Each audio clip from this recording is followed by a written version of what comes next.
I got a gun. Not for the court, but for the firing range.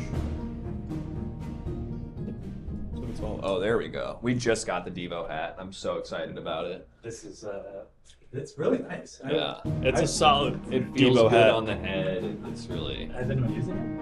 I used it once when we were doing Subjective Jeopardy. I hosted briefly as Devo for that. Oh Didn't shit. really do much. I forgot to put on the. I didn't think about getting one because I have been.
This next defendant stands accused of being horny on Maine.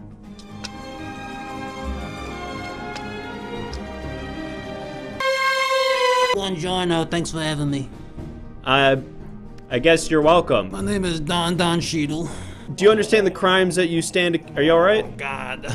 No, I'm not. What seems to be ailing you? I'm paying for my crimes. Say what you think that I am, and I'll say what I think that I am at the same time. 1, 2, 3. Horny Eating on all I could Maine. eat at the Korean barbecue place. What? Oh, God. I'm sorry. You said that you ate too much at the Korean barbecue. I ate all I could at the Korean barbecue place.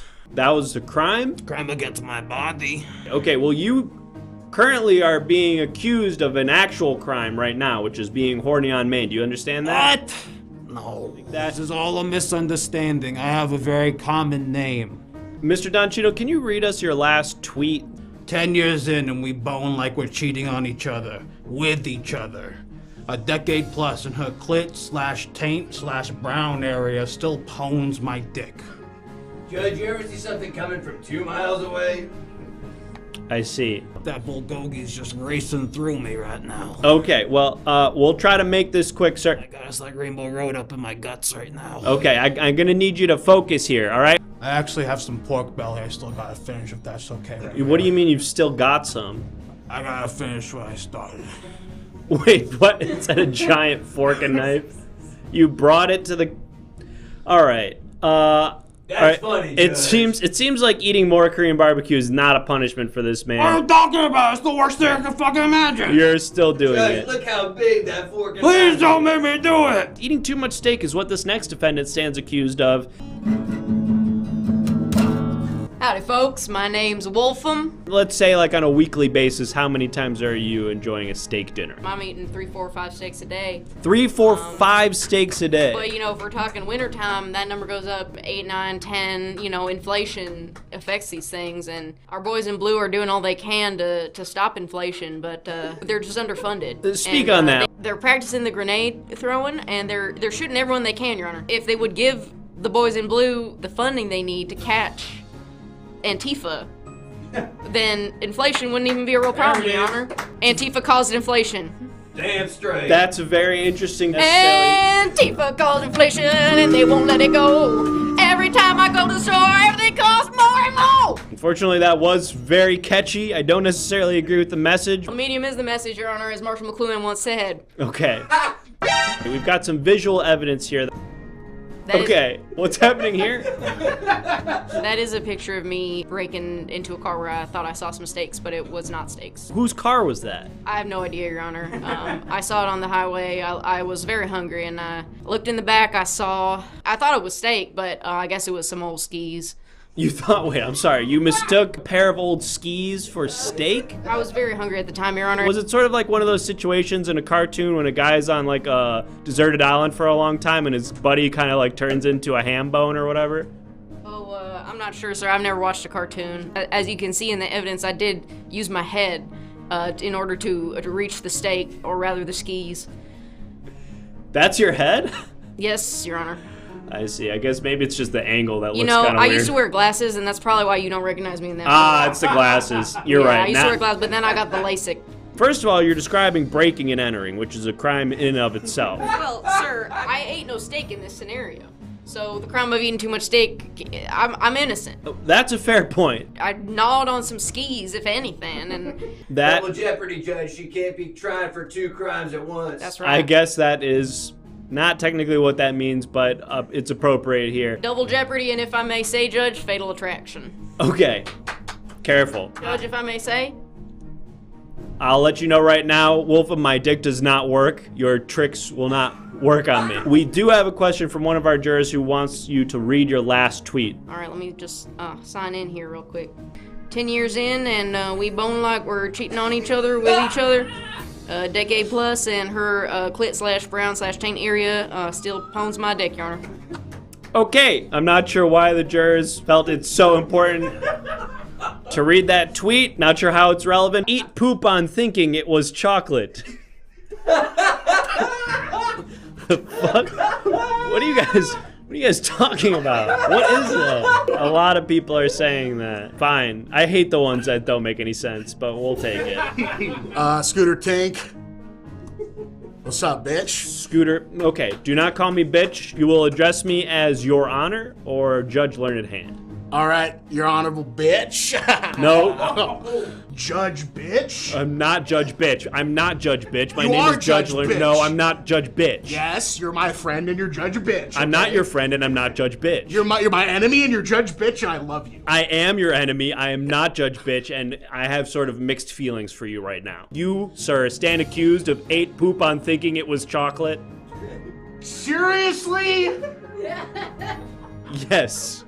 Yes. Seriously? Yes. No, you did not. And we've got some visual evidence. That's my dad, okay?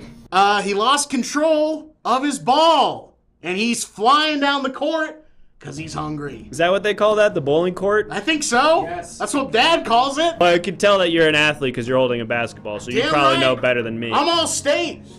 You're all state in what? A couple things, Your Honor. Name them. Varsity basketball and eating pussy. Okay, all right. Careful with that language, Mr. Tank. You're in high school? I'm 17. Oh, you look way older than that. Because of steroids. Okay, all right. Ricky Gregg says, I was having my 9th birthday at the bowling alley from that last piece of evidence. We all knew it was poop. I'm pretty sure he knew it was poop too. I'll never forget my 9th birthday at the bowling alley. Seriously? Pretty damning evidence. Him ate it for real. Come on, seriously? Didn't kiss their homies goodnight. That's a good one. Well, you're talking to your fucking wife, Diane Hand. Diane, we've got visual evidence, so I'm gonna cut you off.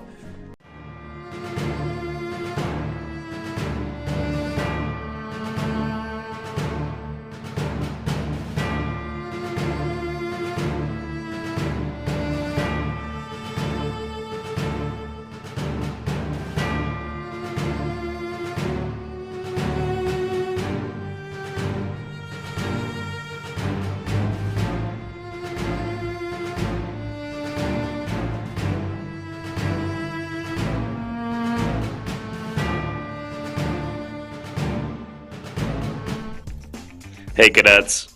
Ooh, it's loud. Hey, cadets. Let's dial in here. Hey, cadets.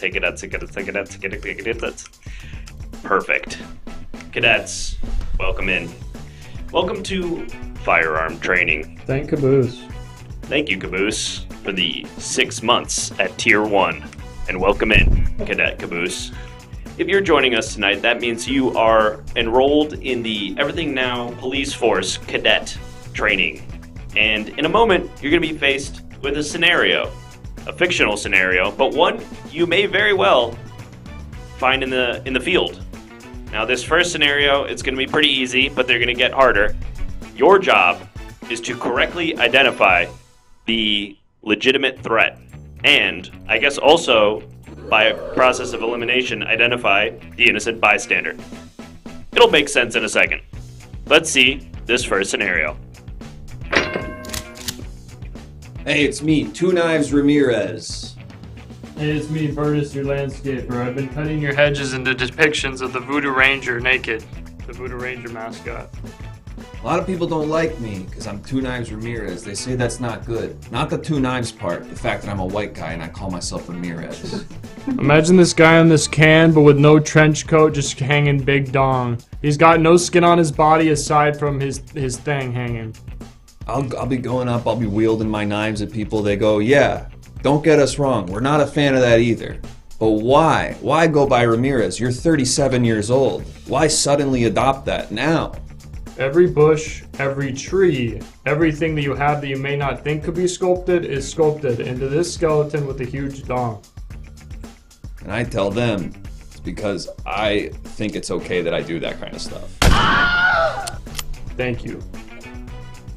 Alright, that one was pretty easy. Guy with two knives, just coming at you with two weapons. Yeah, I mean, like I said, that one is sort of more of like a, what do they call it? Calibration, to make sure that you're able to kind of understand the whole premise of this thing. But this one's going to be a little bit harder, okay? This one is one that, it's old, okay? It's an oldie but a goodie. This one's actually our oldest scenario. And so some of the references might feel a little bit dated, but I think it still holds up. And once again, your job is to correctly identify the legitimate threat. Here we go. Hello, it's me, Mark Mothersbaugh, 1985, with the band Devo! Hi, I'm Peacock Holmes, Sherlock Holmes' drug-riddled brother.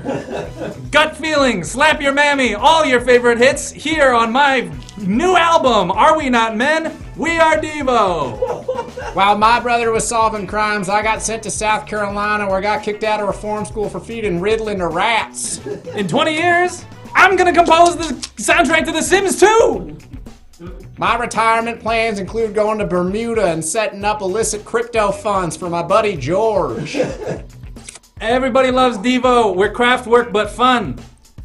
My buddy George also got kicked out of reform school, except he was cooking meth for squirrels. Damn. Great work, cadets. Now, we had a lot of cadets who were sort of confused by this scenario, and they were like, if I shoot the Devo guy, does that mean Devo doesn't exist in the future? And you have to remember that this scenario was current when it was happening. So there wasn't sort of like a time travel sort of implication there. That was just what was happening at the time. You would run into one of the guys from Devo just on the street.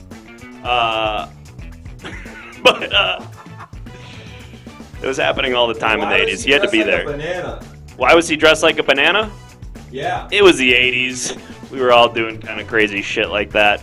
Listen, that's not important. What is important is this next scenario, which was crafted by a team of scientists to be the optimal scenario to train these cadets. Okay, they sort of took hundreds and hundreds of different scenarios and distilled them into this particular scenario that kind of has elements of every potential scenario you might see in the field. And this is sort of the average of every real life scenario that you might encounter.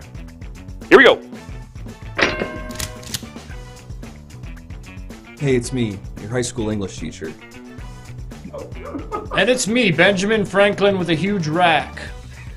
Hey, I heard you in the bathroom earlier. It sounded like you were rapping. That was actually pretty good, kid. Am I a threat? Am I an ally? What are you looking at right now? How do you feel about this? You know who was also a rapper? William Shakespeare. You and him maybe aren't so different. Your founding father with your mother's chest. What are you gonna do about it? Are you gonna shoot me? Hey, we're just two guys in a bathroom, right? I mean, it's just two boys hanging out. But maybe you and Bill Shakespeare are two white rappers of the same ilk. What are you gonna do, shoot me? That's right. I was encouraging you.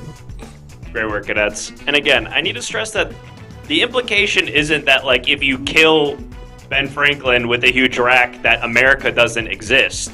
He still founded our great nation. Ben Franklin with a huge rack. But yeah, your English teacher, that guy was a freak. We all know it. That guy was doing stuff with kids. He didn't say it explicitly, but it was sort of implied there. We've got one more. No, I got one. We got two more. We've got two more. We've got two more scenarios we're gonna get through really quick. This one is one that my wife insisted that we put into the scenario to train our police force to be a little bit more sensitive around issues that don't just, involve white men. This one is sort of to get out of the mental framework, the POV of a classic cis white man. And I think this one has really opened a lot of eyes for our cadets to see what the world is really like. And I hope it does that for you too. Let's see what it's like. I'm Susan Boing, and I just got hit by a train. Luke, it's me, Obi-Wan Kenobi. Don't shoot, Luke. I was looking for my husband in the McDonald's, and I kind of got a little confused, and next thing I know, I'm 3 Dr. Peppers deep, and I'm on a train track. Luke, it's me from 1977's Star Wars A New Hope, the 4th episode. It's me, Obi-Wan Kenobi, don't shoot! Blood was everywhere, and I had just taken my blood thinner, so it really didn't help matters. Luke, I'm using the Force to keep you from shooting me. Luke, remember, I'm your friend! I found this hat on a dog on my way there, and I just thought, what a beautiful piece of velvet. Didn't have to do much for that one. What the hell? Great work, cadets. Eagle-eyed cadets will notice that Obi-Wan was saying that you can't shoot him because he'll use the Force, which, I mean, what are we going to do, shoot him? He's going to use the Force. So best bet there is to just shoot the other person, who admittedly was an innocent bystander. But, you got one bullet, you got to shoot someone. Let's at least go for the kill. You know what I'm saying? All right, we've got one final scenario here. This one's very important, deeply important to me personally. I insisted. They tried, the higher-ups tried to get me to take this one out. They said it was inappropriate. I said, our cadets need to be familiar with a scenario like this, because like it or not, this is real life, okay? This happened to me, and it might happen to you. Hey, it's me, the lieutenant's kid. I'm not supposed to be in this simulation. He doesn't know it, but I snuck on here, and now I'm one of the people. And I'm a beautiful woman with Benjamin Franklin's chest? Does anyone know where my chest went? I had a huge buxom rack earlier, and now I have what I've been told is Benjamin Franklin's breasts. Shh, don't tell my dad I'm here. Don't tell my dad I'm here. And also, what's going on? What's the situation? Am I, gonna get... Why are you pointing that gun at me? I walked into some sort of machine, and Jeff Goldblum was there. And when I walked out, I no longer had my buxom breasts, and I was told that I had the father of our country's breasts now, and they're not very good. Oh, Dad! My boy! My beautiful boy! My son! Everything Now show? Do you know Everything Now show? Oh yeah, they're awesome. Yeah. What's up, Everything Now show? Everything Now show. Oh, I love Everything Now show. Everything Now show? They're so fun. They're really funny. I love Everything Now show. This is fucking dope. They do this all live? God damn, such talent. The show looks absolutely wild. You're gonna have so much fun. It's Everything Now!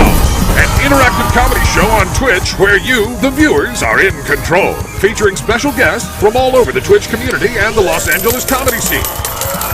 Enter a variety of wild scenarios with colorful characters and help steer the story in whatever direction you want. You can vote in polls to make choices, submit images over Twitter and Discord. You can pay to play sound effects. Road ends in 100 feet. What the f***? It's your show too, friend. Hop on in and experience everything now.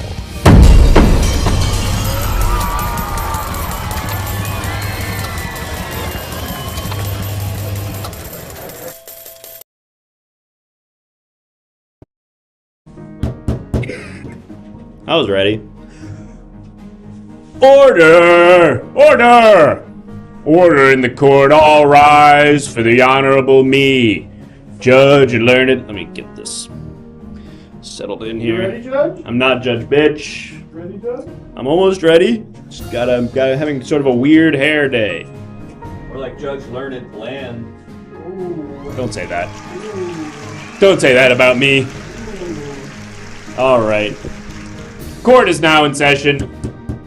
Welcome in, folks. My name, of course, is Judge Learned Hand. I preside over the now York Superior Court, hearing criminal trials in our great jurisdiction, and you, the viewers at home, are our faithful citizens serving their civic duty as jurors and also occasionally witnesses and also occasionally attorneys. You kind of have a lot of different roles tonight, and we're so grateful that you're here to serve your constituency. Well, not your constituency, your society. Judge 3-inch COVID. Let's not do this. Let's not. Come on. Come on, bruh. Welcome in. Let's see who our jurors in the jury box are tonight. We've got Salad Fork, Angry Koala, Noom Moon, Surreal Chemist, Illogical FPS, Sentinel, The Super Lucius, Lesbian Wolf, good to see you again, Bungus TV, Burlap Nutsack, and the rest. And the rest. Welcome in, jurors, new and old. Thank you for joining us tonight to serve your civic duty. In a moment, we're going to bring out a defendant who's on trial. First-time chatter, Mo Monahan. Who do we think that is? Could be anyone. First-time chatter, Mo Monahan. Welcome in, whomever you may be, and however you may be related to the people in this room. You are welcome here, just like all of our citizens here in Now York, and all of you will be playing an important role tonight as we bring out defendants who are on trial. Unrelated to Ben. Oh, okay. Got it. Basically, the way this is going to work, folks, is we're going to bring out a defendant who has been accused of a crime. Now, we don't know if they're guilty or not. That's our job to decide here tonight. And the way we'll decide that is by hearing evidence and their side of the story in a variety of ways. Now, you can, as a juror, obviously ask questions, and I will relay those questions to the defendant, but you can also submit evidence in a variety of ways. You can submit visual evidence here on the courtroom TV. That'll look something like this. Here's a piece of evidence. I'm sure this was compelling evidence for whatever trial it was used in. We don't have the context here now, but that's just an example of some visual evidence that might be used during one of tonight's trials. If you want to submit visual evidence for us to use during the trial, go ahead and join the Everything Now Discord. That's where you can submit images. You might see yours used as evidence tonight. So there should be a link in the chat to join the Discord. I encourage you to do that. You can also submit written evidence that we will read aloud here in the court by subscribing to the show. That'll look like this. Here's some evidence submitted by PJK21, who said, "I watched them steal the trumpets, but it's okay because they were counterfeits." Now, I'm sure that was very important testimony for whatever trial that was happening for. We don't have the context now. If you want to submit written testimony, subscribe. And not only will you get a chance to submit written evidence, you'll also be helping contribute to our sub goal for the night. If we get 20 subs, or I guess now 19 subs, or I guess now 18 subs, we will go to a police interrogation where you will act as the lawyer for a suspect who is being interrogated by the police. And you'll be telling him or her what to say. Probably him, if we're being honest tonight. Most likely going to be him tonight, but who knows. And of course, there are sound alerts that you can trigger. You can take a look at how that works. If you donate $5, you can call a witness to the stand. There's a bunch of ways you can interact. You'll figure it out as we go. What's important now is that we meet our first defendant. So, defendant, please take your place at the podium. Hi there. What's your name, sir? How's it going, Your Honor? I'm doing well. How are you?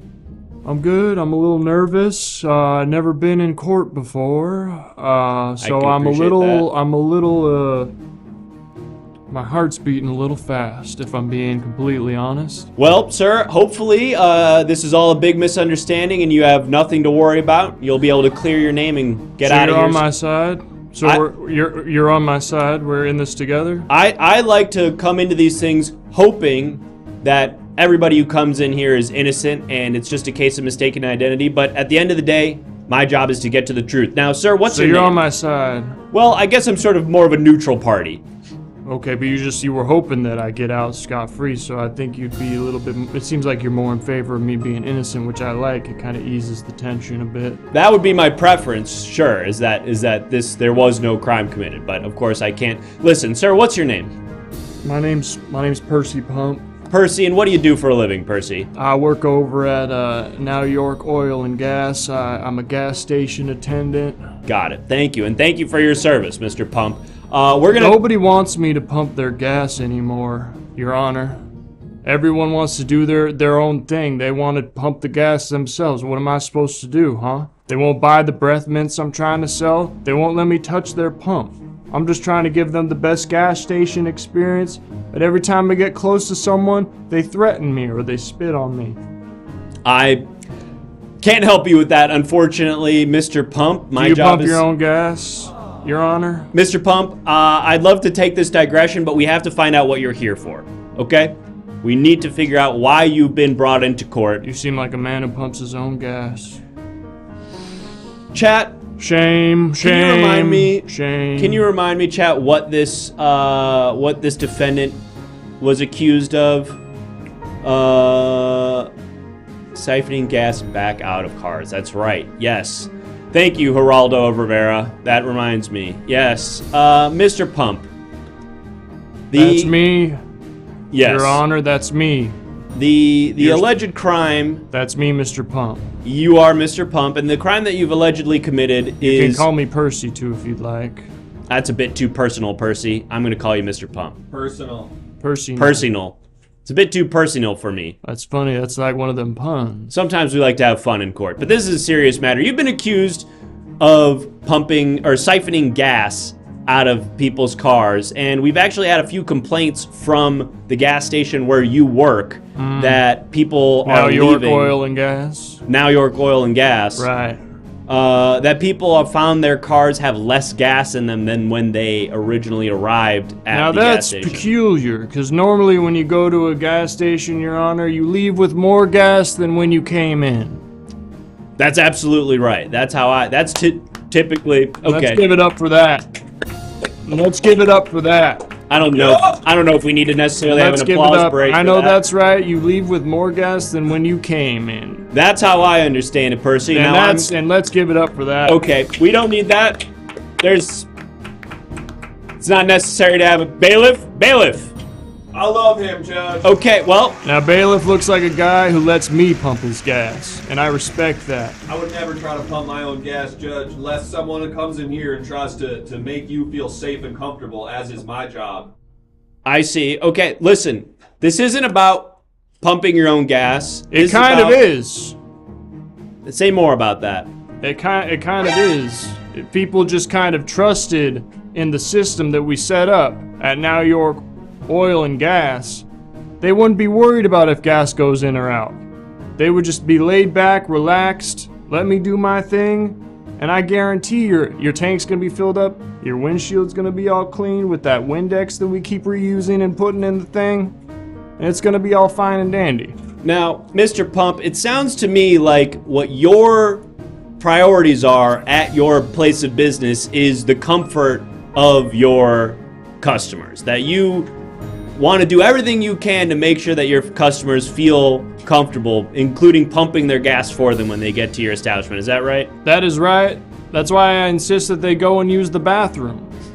to use all of our facilities at the gas station. We have a nice bathroom, plenty of stalls, also a private bathroom if you want to change your baby. Wait, what's the difference? Aren't all the bathrooms private? No, like its own private bathroom. Like a single stall. Yeah, if you need to change your baby or like, jerk off, you could go in there and do that. I'm not sure if we necessarily want people changing their babies in the same room that people are jerking off. In fact, I'm not necessarily sure that we want people jerking off in a public restroom at all. I'm not saying that, but once the door is closed, you're basically free to do whatever you want. We don't put any Are you suggesting we put cameras up in the bathroom, Judge? No, I guess... Are you suggesting that I put cameras up and film everything that one's doing in the bathroom and then report it back and tell them if it's right or wrong, Judge? I don't think anyone's saying that, That's Mr. pretty Pump. messed up, Judge. Mr. Pump, I feel like we're starting to move away from the point here, which is, of course, whether or not you've been siphoning gas out of customers' cars. And we've got some evidence here, some visual evidence that you've submitted as part of your defense, which I'm hoping will clarify things for us. Bailiff, are we ready to have a look at that? Let's take a look here. Now, what are we looking at here, Mr. Pump? Yep. Never had a hickey, never skipped class, never smoked weed, never got drunk, never got in a fight, never got suspended, still a good kid. Like, if you think I'm lying, comment what I'm lying about. And this is just kind of something that we hand out to everybody who visits the gas station, just to kind of, just give them some sort of activity to do, something to read, like a little pamphlet and a little thing to engage them. Your Honor, I object. And that we do have our first objection here. Okay? Seems like somebody thinks I'm lying. It does. I'm not lying about a single thing. Can we pull that back up? Yeah. Can we pull that back up? Not lying about a single thing on here. Never smoked weed once. Never smoked weed once. And if you think I'm lying, comment what I'm lying about. Yeah, Moltar Ben is the one who objected. And Moltar Ben, if you want to just let us know which of these things you're objecting to, that he never had a hickey, never skipped class, never smoked weed, never got drunk, never got in a fight, never got suspended, or is still a good kid. Moltar Ben, let us know which of those things you're objecting to. But in any case, that's an objection. I'm fucking up my buttons here. There we go. Okay. Now, we are going to bring in a witness to speak some testimony into the record. But before we do that, right?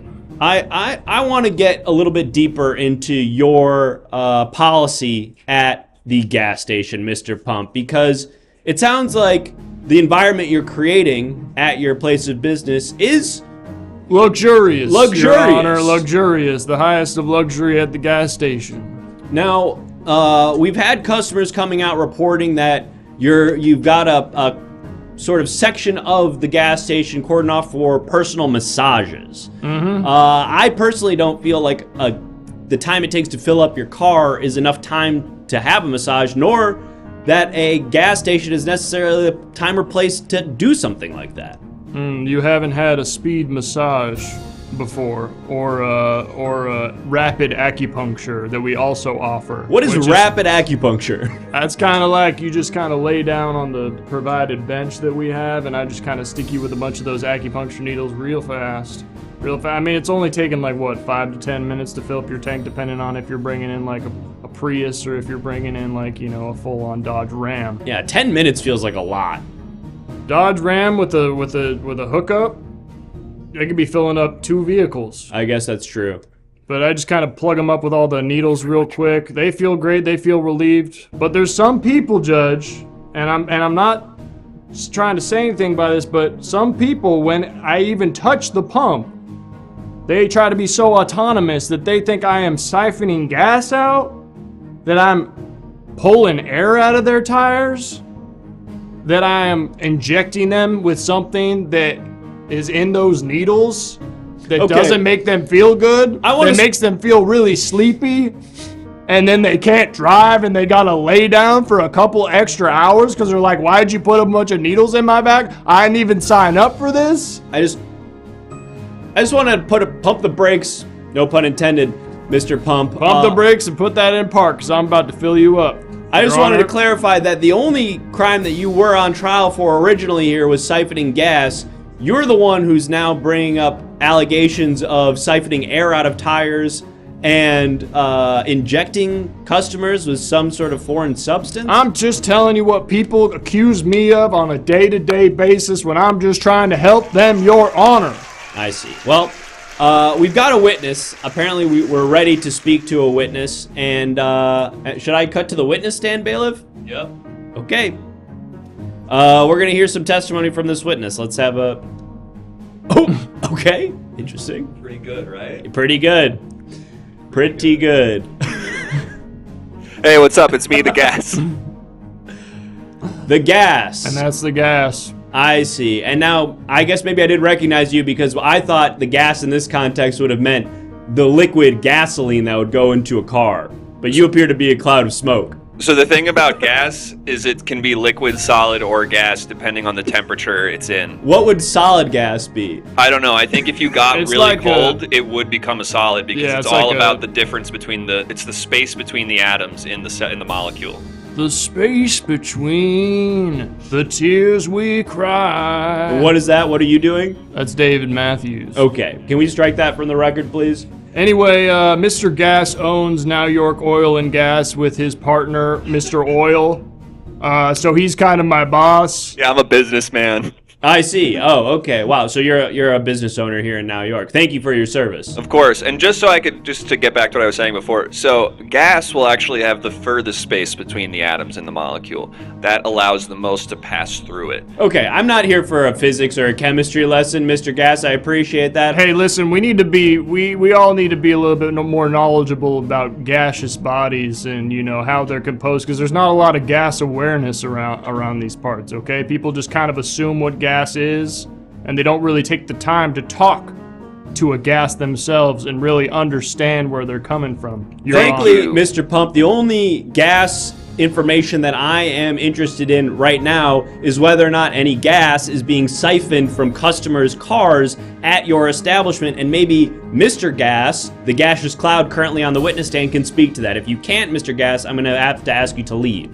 Well, look, a lot of people accuse me of working for Big Gas, right? That would be you, I thought. And I say, well, the Big Gas, I say, hey, well, that's me in the winter with how good of a cook my wife is.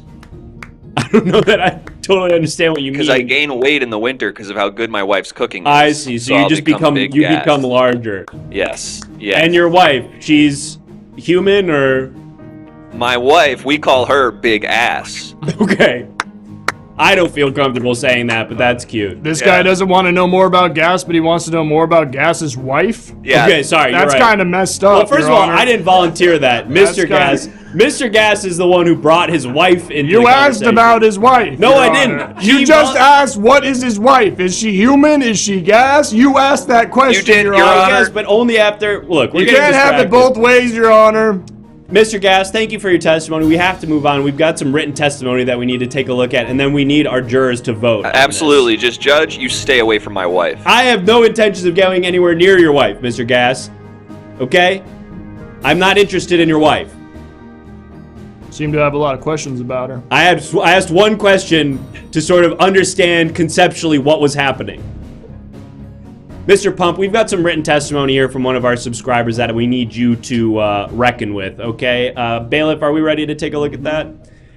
This comes to us from Caboose967, who says, he came up to my car and said, take this fill gas can quick. What?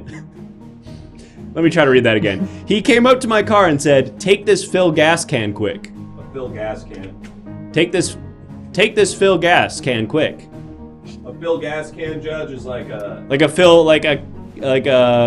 gas can that you used to fill your car. Yeah.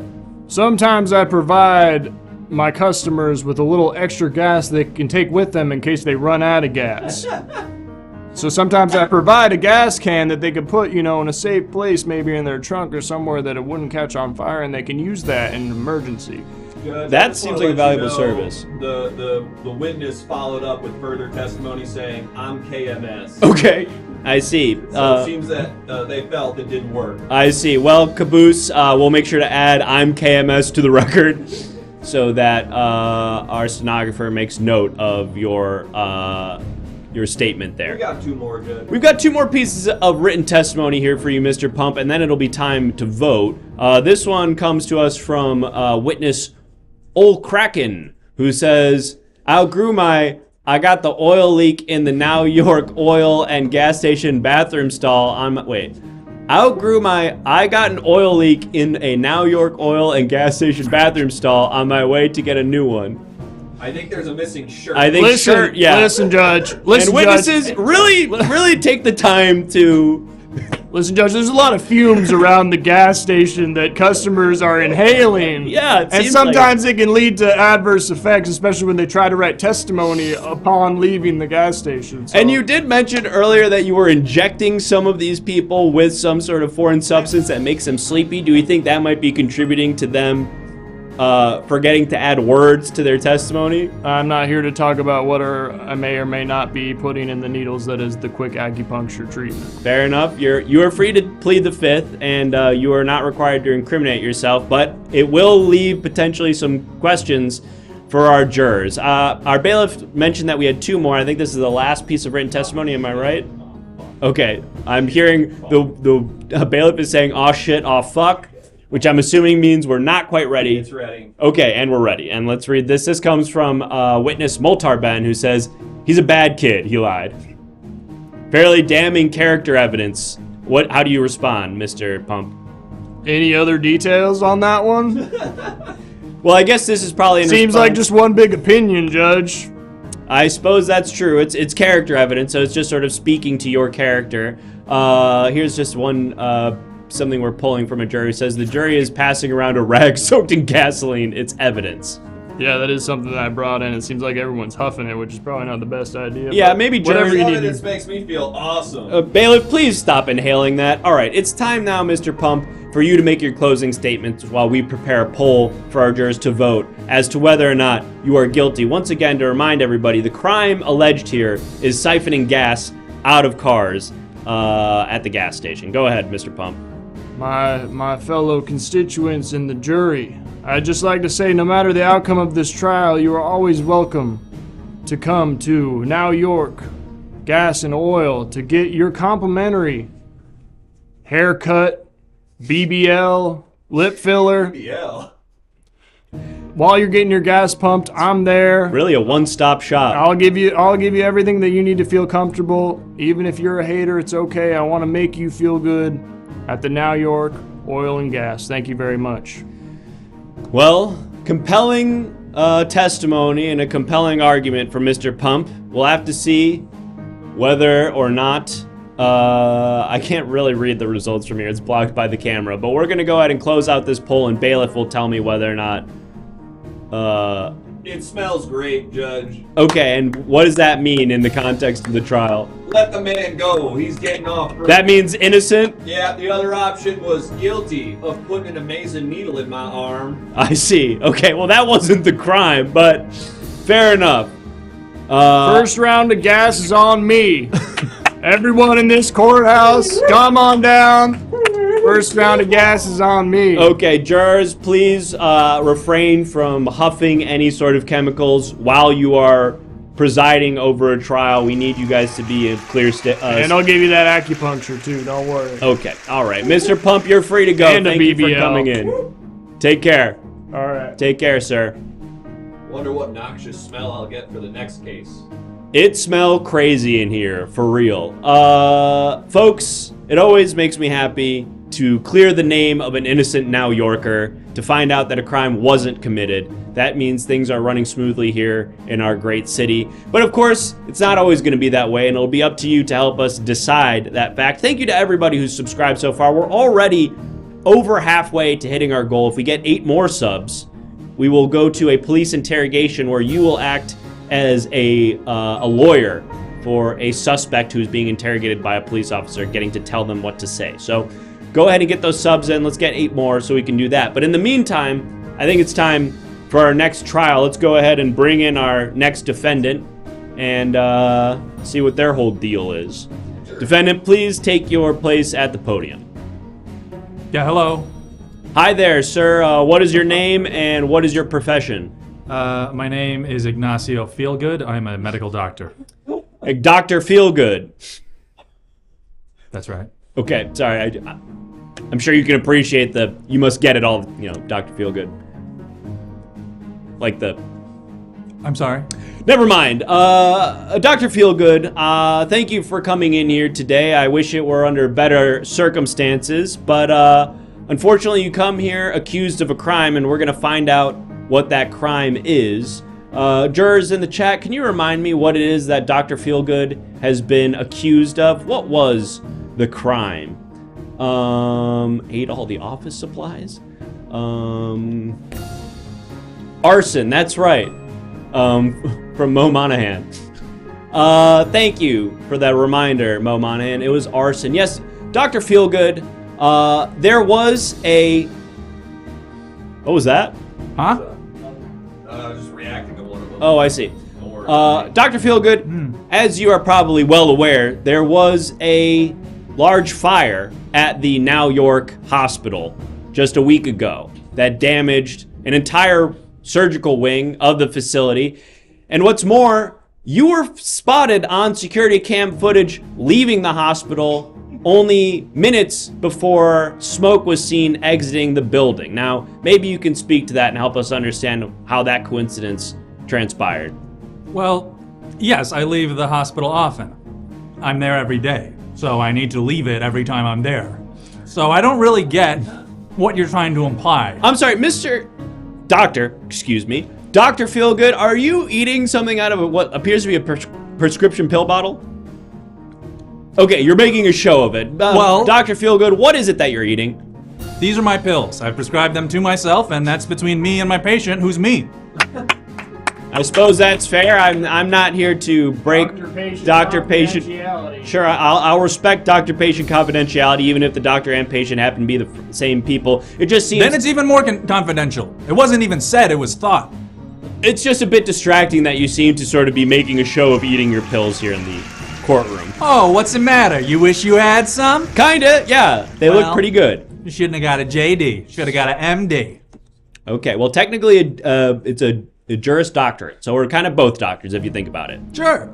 You're a doctor. Yep. Of wigs, maybe. Okay, that's hurtful. Listen, Dr. Feelgood, I'm not the one on trial here right now. You are. And yes, it may be true that you have to leave the hospital every day to go home from work, but the time that the fire took place at the Now York Hospital was 9 a.m. when your shift wasn't scheduled to end until 8 p.m. that night. So why were you leaving early on that fateful morning, Dr. Feelgood? I had a doctor's appointment. Doctor go to doctor? Yes. What's Doctors wrong go with to that? doctors? What's wrong with that? I'm not allowed to have a doctor's appointment just because I'm a medical doctor myself? I guess it makes sense. It just seems weird, like Listen, a teacher going to school. It's tough, all right? Do you know what it's like to be a doctor? I work all day long in that department, and nobody respects me. In fact, they all make fun of me in the department. Tell me more about that. Why is it that you feel like you don't get any respect at the hospital? Well, of all the phrenologists, I'm the least senior. I'm sorry.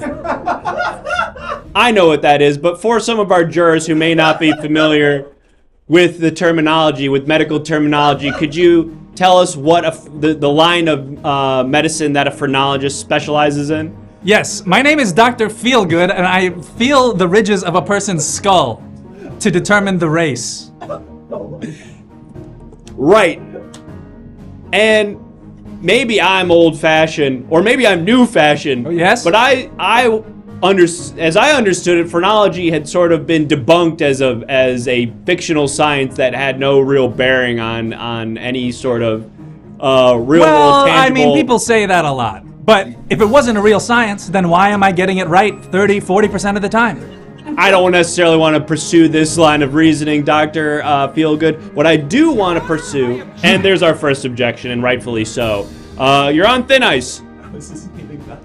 You're on thin ice, Dr. Feelgood. I'm sorry, I'm guilty of a lot of crimes I don't know. How many of those pills are you going to eat, Dr. Feelgood? Why wouldn't you just why wouldn't you just assign yourself a larger dose? I don't know. Don't you wish you had some? Okay.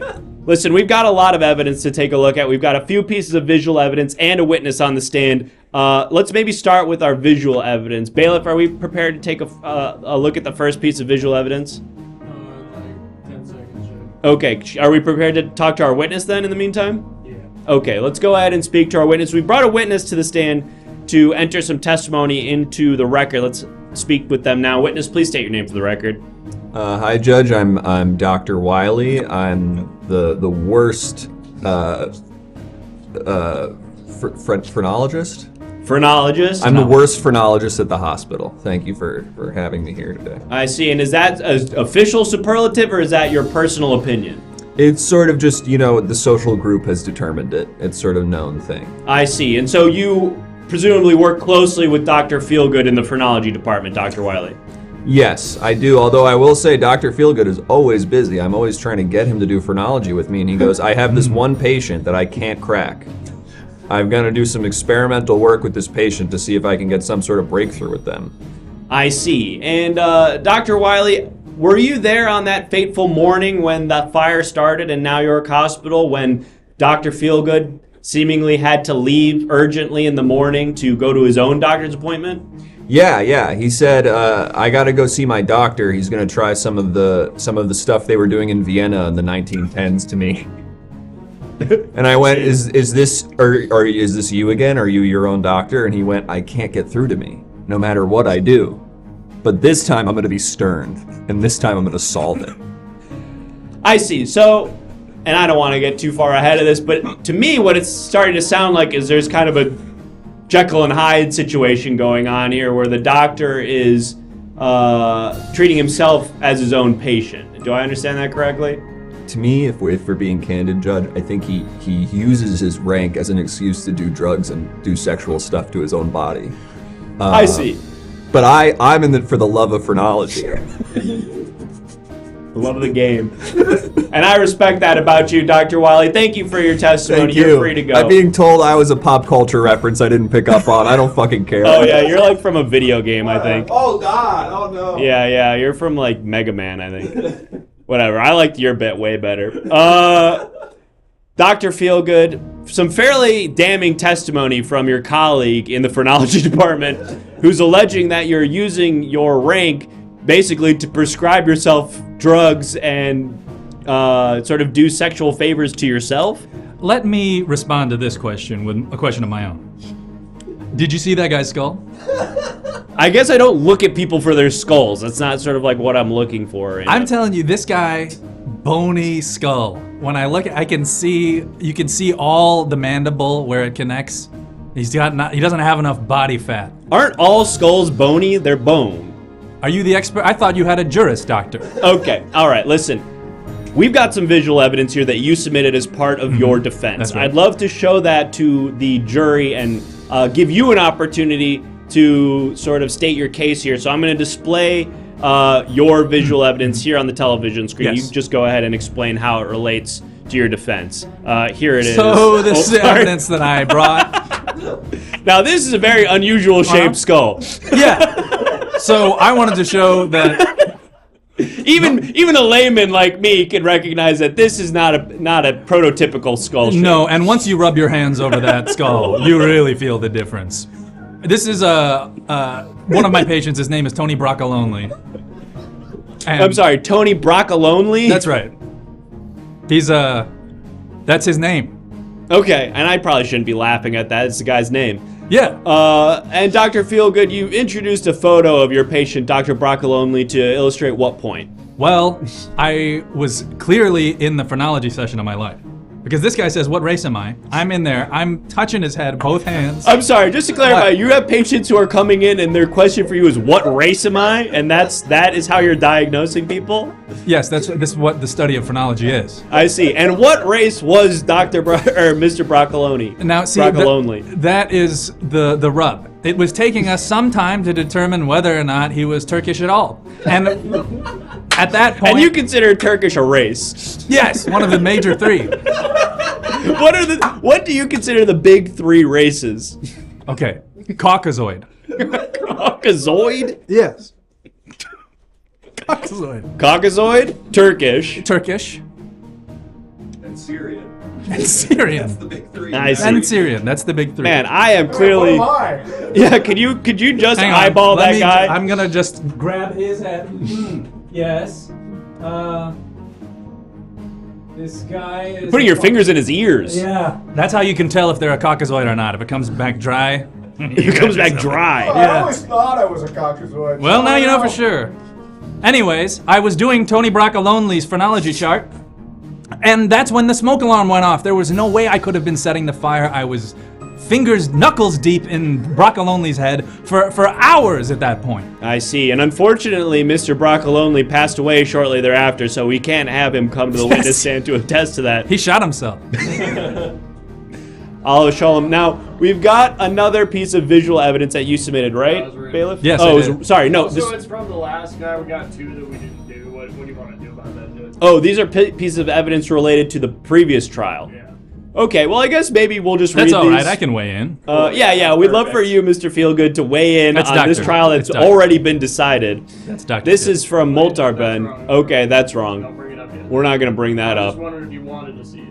All right. I would like to see the evidence. Okay, here you go. This is from Dinsdale Pirano, who said, he's a good kid, no lie. I also agree with Judge, though. We should take time, too.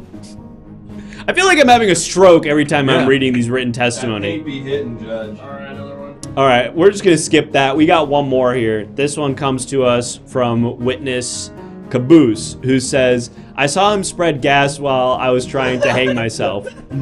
Now this, if it was about you, would be pretty damning evidence, because spreading gas in a hospital is almost, a sort of the smoking gun in an arson case. If you had some kind of evidence that I had spread gas all over the hospital, I'd be in deep shit. Good thing that was about the last Good case. thing that is completely irrelevant to this trial.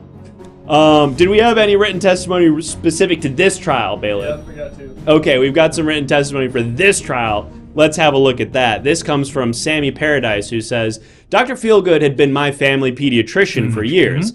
I got my butt lift from him. My son got his butt lift done from Dr. Feelgood, and my husband got hit butt lift done by Dr. Feelgood. Now, this is interesting because it seems like maybe at some point in your career you pivoted from ass doctoring to phrenology. Yes. And could you explain that transition? I was a very successful ass lifter, and I pioneered a new procedure, which you saw there. The butt lift. What is that? No, it was the hit butt lift. Oh, the hit butt lift. Yes, and it was the explain high that to me. intensity interval butt lift, where I would give you the surgery for 30 seconds at a time, and then you have to rest for 2 minutes. And then I give you the surgery bit by bit. It's supposed to make your ass look better. 30 people died, so I can't do it anymore. And so you decided to pivot to phrenology. Yes, a much more respected discipline. I see. Well, thank you for explaining that, although I guess that piece of evidence does speak to your character. Yes, it's a character. It's about my character and how my character's good, and I didn't do any fire, and that's about all there is to it. Continuing to pop pills, I see. Well, you don't know what it is. We've got one more piece of written testimony, and then Bailiff, do we have anything else after that? Any visual evidence that we need to take a look at? No. Okay, so we've got one more piece of written testimony here. We're going to take a look at that, yes? Yeah. This comes from Moltarben. Wait a minute, we saw this one, I thought. Nah, noob. Oh, this is he's a bad kid. He lied, says Moltarben. And this is also fairly damning character evidence. You lied? You lie? You lied, bro? Why you lying? I don't. You're supposed to be under oath, bro. I don't. Dr. Feelgood? I don't lie. Okay, well, I guess it's his word against yours. Dr. Feelgood, I want to give you an opportunity now to make your closing statements as to how it could not have been you who started this fire. You allege that you were performing a phrenology race identification procedure on Mr. Broccolonely. Per his request. Per his request. But now I want to give you an opportunity to say anything that maybe you didn't get a chance to say during your trial. I'd like to say... And we can pull up a poll for... Another one. We got another written testimony. Oh, one last written testimony before you make your closing remarks. And this could be crucial. This comes to us from Veldruk, who says, Dr. Feelgood is an upstanding doctor. I've been my... Wait. Oh, this is something that Veldruk... Wait, okay. Yes, Veldruk, my patient. Yes, Dr. This is actually great. Dr. Feelgood is an upstanding doctor. I've been my patient for 15 years now. Yes, that's a comment from my patient. And that's... Okay. That's really good. That is really good. I see. Can you maybe expand on that, Dr. Feelgood? Oh, sure. Well, I can't really say which of my many patients really loves me so much that they would send that message in. There's a lot of patients. Well, it's Veldruk said it there. Ah, yes, Veldruk, who's one of my coolest patients. He's half Korean and has really nice Now, Korean, thick hair. which of the three races does that fall under? Oh. Turkish, Syrian, or Caucasoid? It's a Caucasoid. Okay, They're so trying to be. Koreans are a subsect of the Caucasoid race. Well, let's not say sub. I apologize. Sorry, I clearly I should not be wading into these. Oh, by the way, I should mention I'm a woke for knowledge. After I guess your race, I say they're all the same. They're all equal. I can tell with the skull, but it doesn't say anything about you. So what is the point of the science then, if it's all meaningless? Well, nobody else can do it. I see. Well, the time now is to vote. 23 and me, but like a different way to do it. That's so right. That's what it says on my office door. It says it's like 23andMe.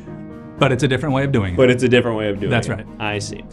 Well, Dr. Feelgood, the votes are coming in. It's pretty close. It seems like we've got nearly a hung jury here, but we're going to close out this poll now. And again, we're going to need to can we reposition where this poll is to maybe the top right-hand corner of the screen so that I can see the results? It's perfectly blocked. It was so close, but it's guilty. I see. I can't believe they don't like the chronologies. I'm being told to hold on. Yeah, that's perfect. Right there would be great. I guess that cuts off his head a little bit, but I guess if I go to the wide, it's worse. Yeah, I guess there's not really a great place for it. Yeah, that's fine. Yes, that's perfect. Right there is perfect. Anyway, the point is, Dr. Feelgood, that the jurors have entered their verdict as to whether or not you are guilty of the crime of starting a fire in the Now York Hospital. And their verdict is... Thank you very much. Guilty! Well, I have to say I'll be appealing. Well, very well. You are welcome to appeal, but we're going to sentence you first. The sentence, your punishment, chat. What is the punishment for Dr. Feelgood for the crime of setting fire to the Now York Hospital? What are we going to do to him? Assigned to be jail phrenologist? Skull reduction? Burn his hand? Eat a whole book? I like skull reduction. That's really good. Thank you. I didn't see who said that, but it's a good one.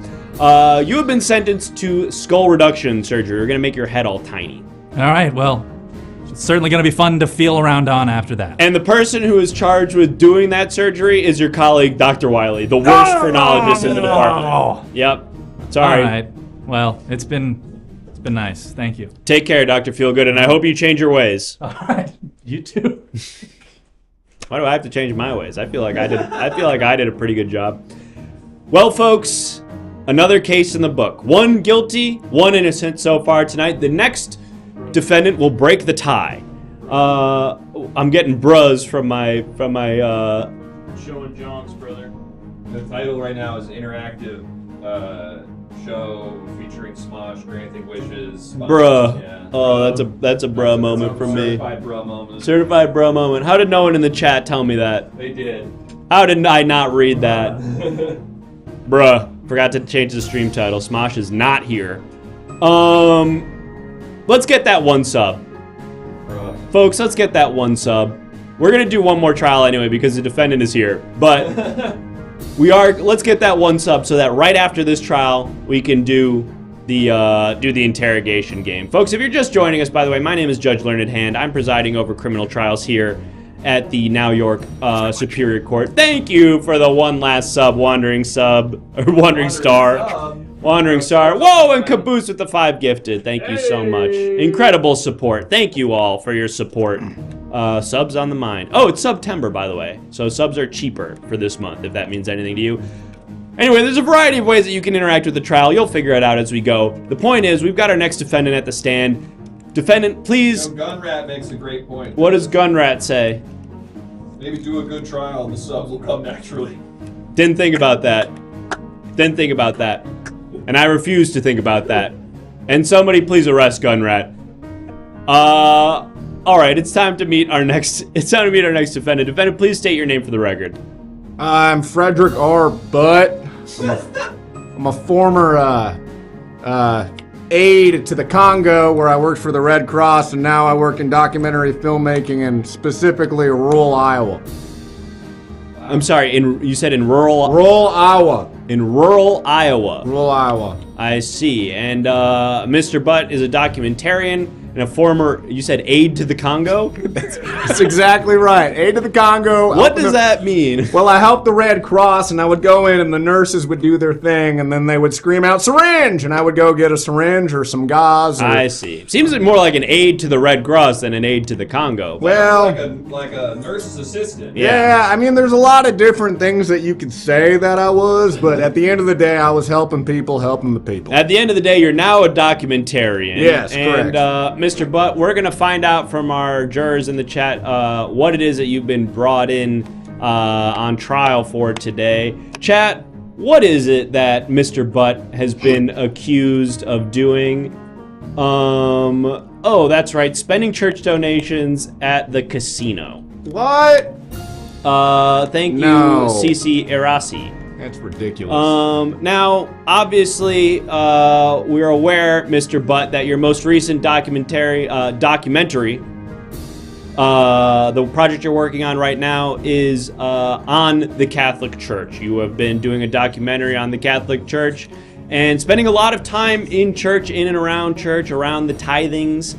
Some people say that they saw you going into the pastor's quarters and maybe messing around with the tithings, maybe stealing some of that. And other witnesses have said that they've seen you frequenting the casino. Now, how do you respond to that? Well, look, all I'm going to say is as a documentarian, I'm going to get my shot. I'm going to get my shot. So, yeah, sometimes I got to go into the quarters. I got to close the door, and I got to get access to those church fellas. And you know what? You know, the casino and the Catholic Church, everybody knows this, has been intertwined for thousands of years. So naturally, I got to get my shots in the casino. I got to get my shots in the pastor's quarters. Those things intertwine. But you know what?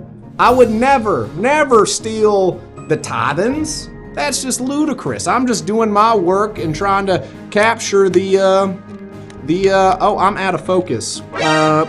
I'm sorry, are you recording right now, Mr. Butt? I'm always recording, all right? Life is one big documentary, and you got to capture every minute. That's profound. And Can I be on camera, Judge? Bailiff, I suppose you can be on camera. Is it all right if our bailiff is in your film?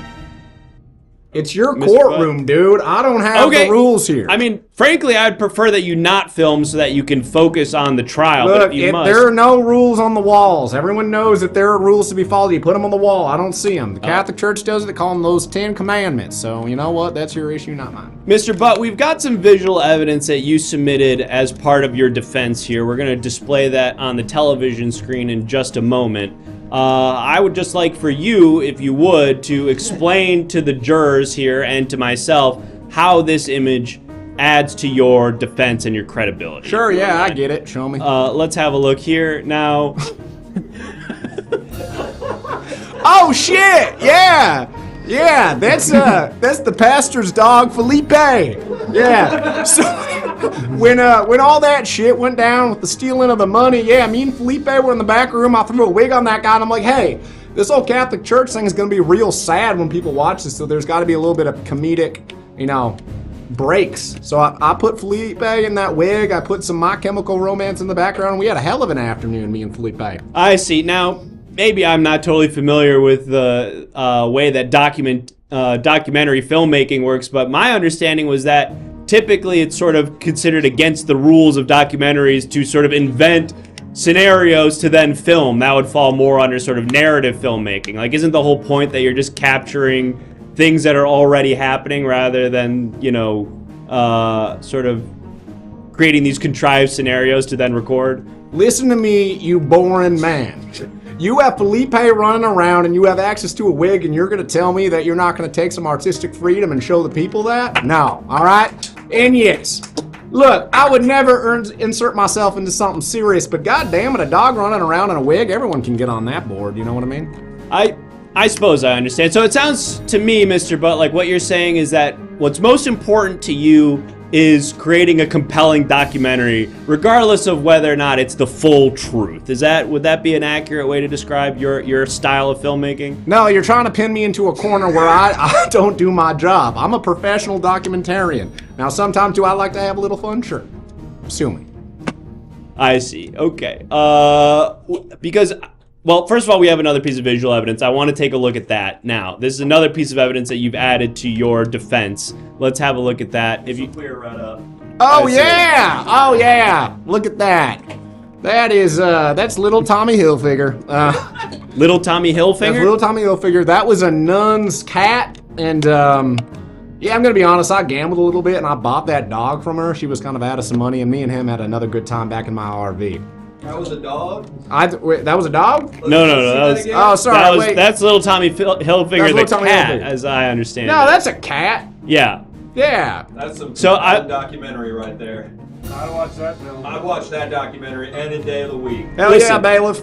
Mr. Butt, I don't want to tell you how to do your job or imply that I know how to be a documentarian. Sounds like you're better. loading up to do just that. But what it sounds to me like what's happening here is that you are just inventing scenarios, oftentimes with other people's pets, and then pointing your camera at it to make some sort of. And there's an objection here, so I am going to add an objection to the objection counter. You're at one objection, Mr. Butt. It sounds like you're just kind of creating bizarre scenarios for you to film. And in fact, we had testimony from one of the congregation who said that you, or I'm not going to say it was you, but somebody hired somebody to dress up as the devil and come in during one of the sermons to sort of go, woo, behind the pastor while you happen to be filming at the back of the church. Can you speak to that? Yeah, sure. Look, the devil exists in all of us, and it speaks to people in mysterious ways. So in that circumstance, that person felt the need to dress up as the devil and go do their thing. Now, did it make a great moment, a great scene? Sure, definitely. Did I object to it? Not at all. Did I encourage it? Absolutely yes. Did I lot the scene to make it prominent in the church? Yes. However, Terrence Malick's doing the same goddamn thing. So I don't know when people give him Oscars, and then I'm sitting here because I had a good time at the Golden Nugget Casino in rural Iowa. And you consider yourself something of a Terrence Malick of rural Iowa. Yeah, if you combine Terrence Malick and like Nietzsche, you're getting me. I see. Well, we've got a witness that we're going to be calling in just a moment to add some testimony to the record. But in the meantime, Mr. Butt, I want to get more sort of to the point of the tie-in with the casino. Because as you were explaining, there's sort of an intrinsic tie between the church and the casino. And you were trying to, it sounds like, sort of show the dichotomy, but also the similarities between those two institutions, the casino and the church. Can you expand on how those are related? Yeah, for sure. Well, you go to church every Sunday and you throw your little monies in that offering bowl, and there is a 50-50 chance it goes to some lawsuit that you don't know anything about, and there's a 50% chance that it goes to help the Congo that I was in. So I was trying to draw that comparison, because you go to the casino and there's a 50% chance you walk out of there with $1 billion, 50% chance you lose it all. And I just thought those two things were interesting. I'm not sure if those odds are exactly right, but I can sort of see the general point that you're trying to make, that donating to your local church is a gamble in some ways, that you're trusting that the money's going to the right place. Mr. Butt, we've got a witness on the stand now that we need to hear from. Witness, if you wouldn't mind, please stating your name for the record. Oh, this guy. Hello.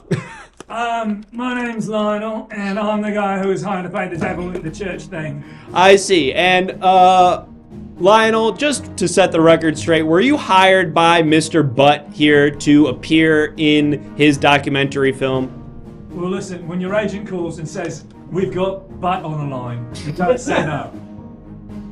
Can we turn the witness's mic on? Is it on? Fuck!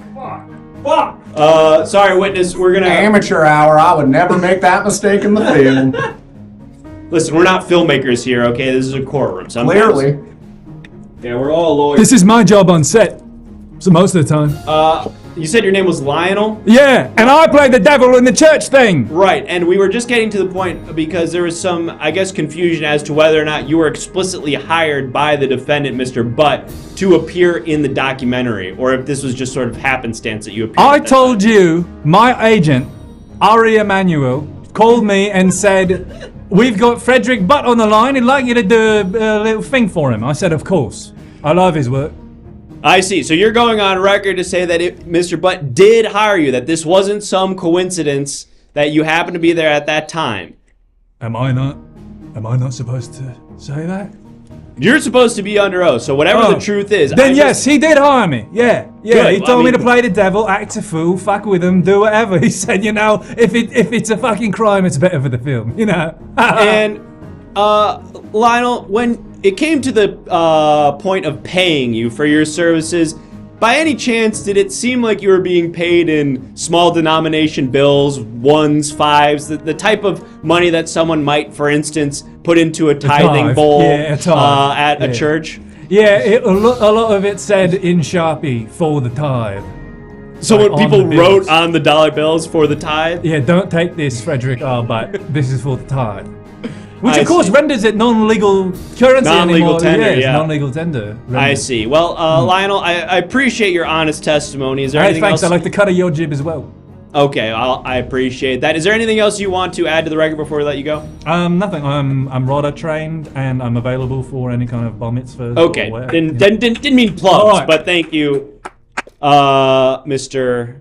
Don't know if I caught his last name actually. In any event, fairly damning evidence, Mr. Butt, as to your previous testimony, which is now looking like potentially perjury, and your use of church funds to pay an actor. How do you respond? Well, my response is this. I think Lionel summed it up right good. I don't know how to read, so whatever was on those dollar bills, I couldn't say for certain what was there. I'm a visual storyteller. And as far as hiring, I don't do that shit, man. I point and shoot. So, however Lionel ended up in front of my camera, that's his business.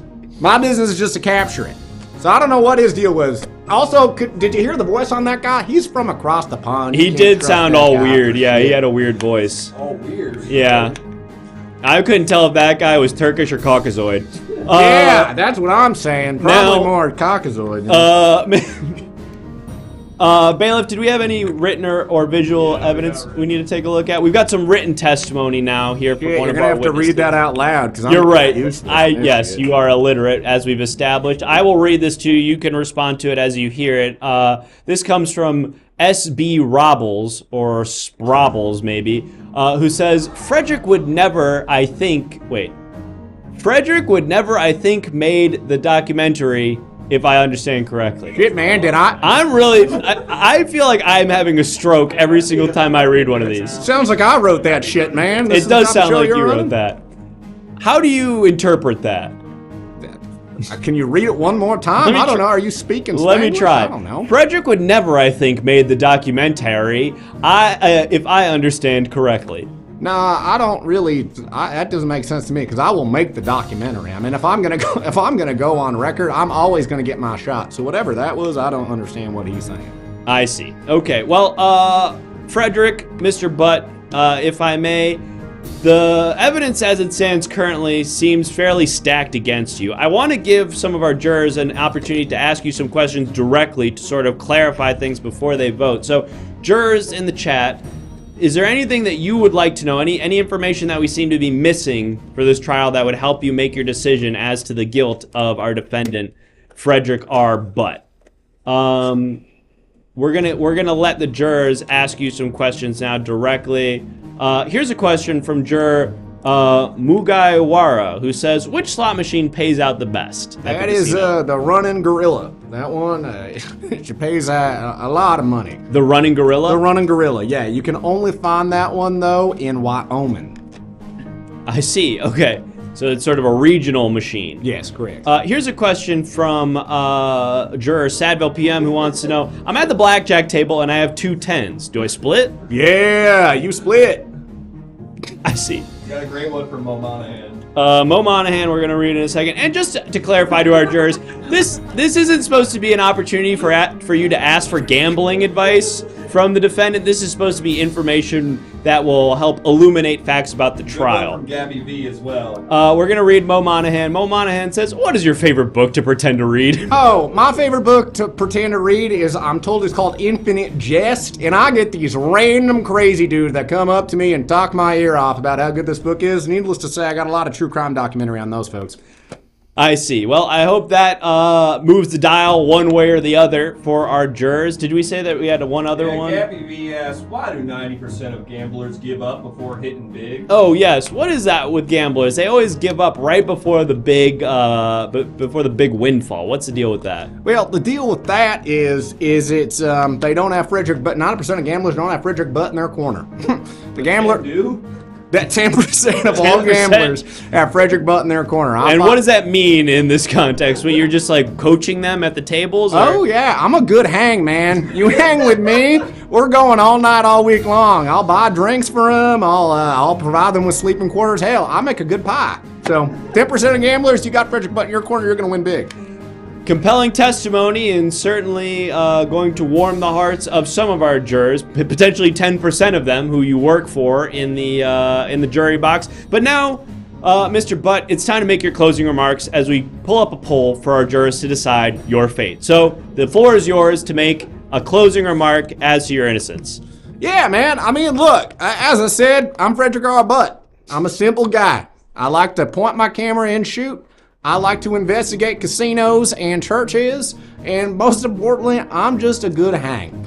And I want you to look me in the eye. Does this look like the type of guy that would steal some money from a church and then go have a good time with his pals? And the answer to that's no.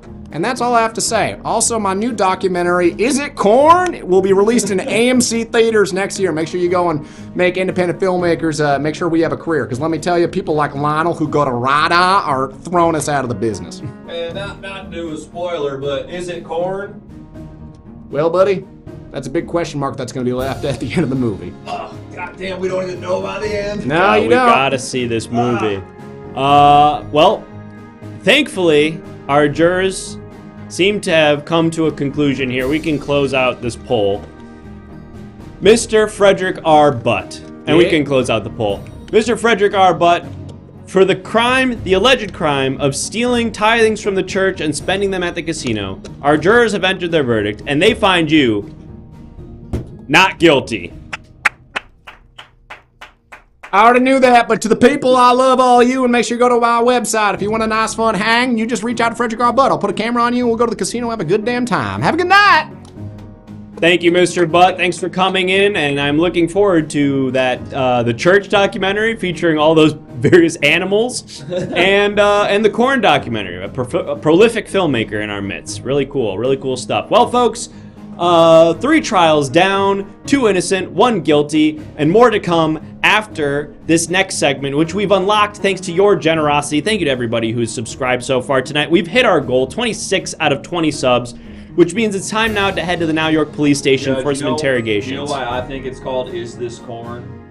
Why, Bailiff? I think because while you think the original topic will be one type of corn, quickly you will learn that corn proliferates many aspects of our society and things we don't traditionally associate to be a corn product. Like ethanol and corn syrup and stuff. That's actually a corn product. And then at the end, when you're going, is it corn? The sort of plot twist that they leave you with is it's actually very unregulated as to what has to get labeled with which thing. Wow, I mean that sounds actually like a fairly compelling documentary.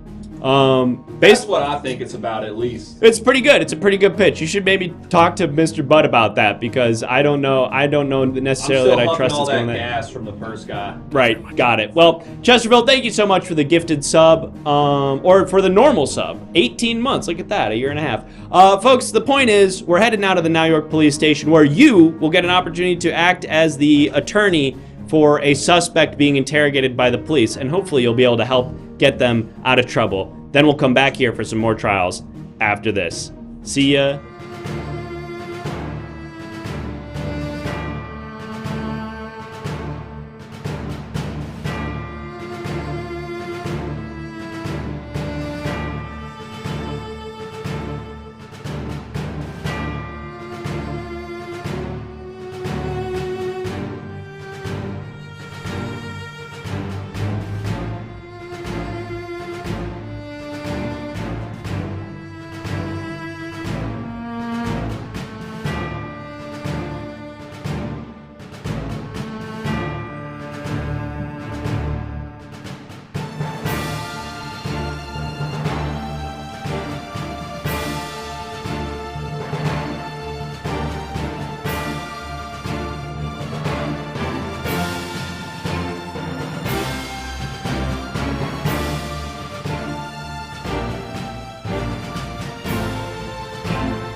All right, buddy. So, we caught you at the scene of the crime. We found you at the bank right after everyone left. You want to explain what you were doing at the bank? Listen, I'm being interrogated by the police, but Chat's my lawyer, and they tell me what to say. Now tell me, what was I doing at the bank? What was I doing at the bank, huh? Making a deposit. 2 people said jorking it. We can't use that. Eating tacos. I can't say robbing it.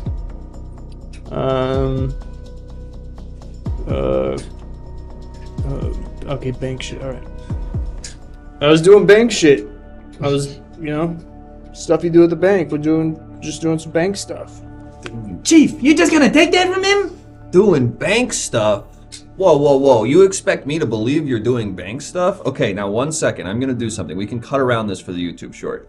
Dead Blossom Jesse said, when are we going to get Dead Blossom Jesse back on the show, please? And I also noticed it's a first-time chat from Dead Blossom Jesse. Whoa. First time ever chatting in the Wow, chat. how about that? So maybe that's interesting. Okay, now I'm going to go back into the verisimilitude for the YouTube short. Just being at the bank, huh? Why don't you tell me what you were doing at the bank exactly? Nice one, boss. Damn, he asked the same question again. Give it detail.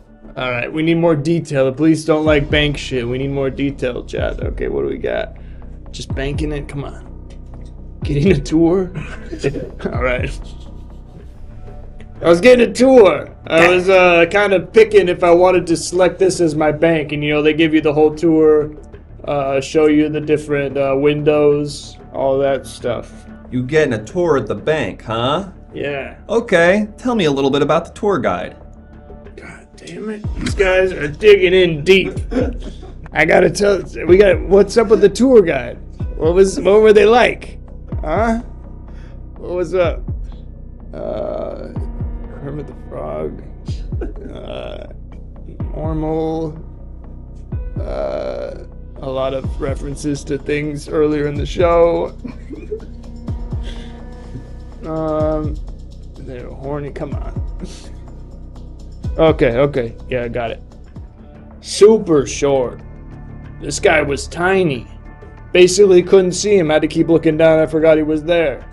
So small. Jeez, Chief, he's really giving you a run for your money. Why are you all over me, bro? What? Listen, Chief!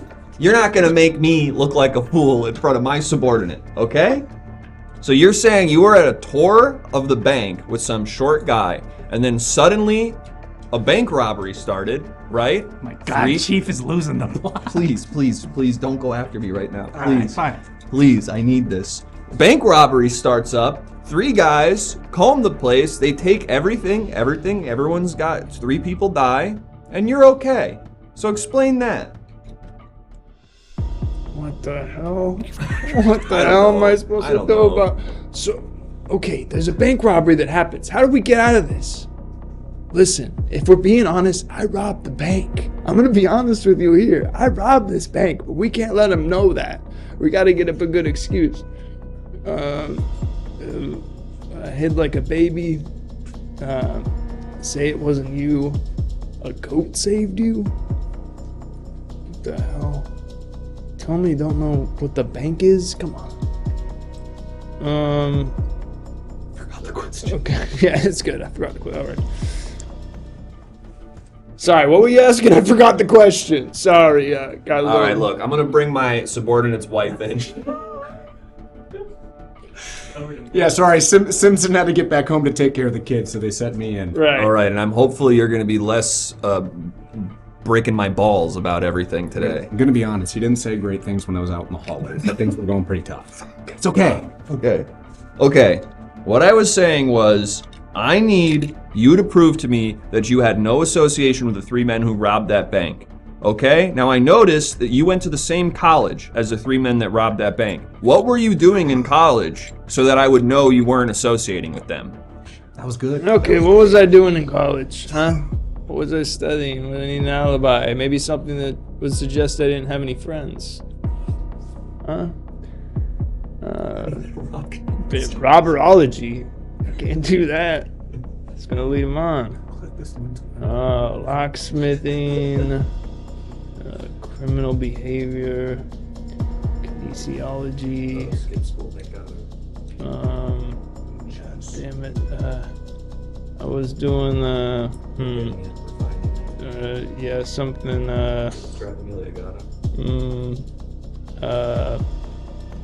Yeah. Okay. Bank studies.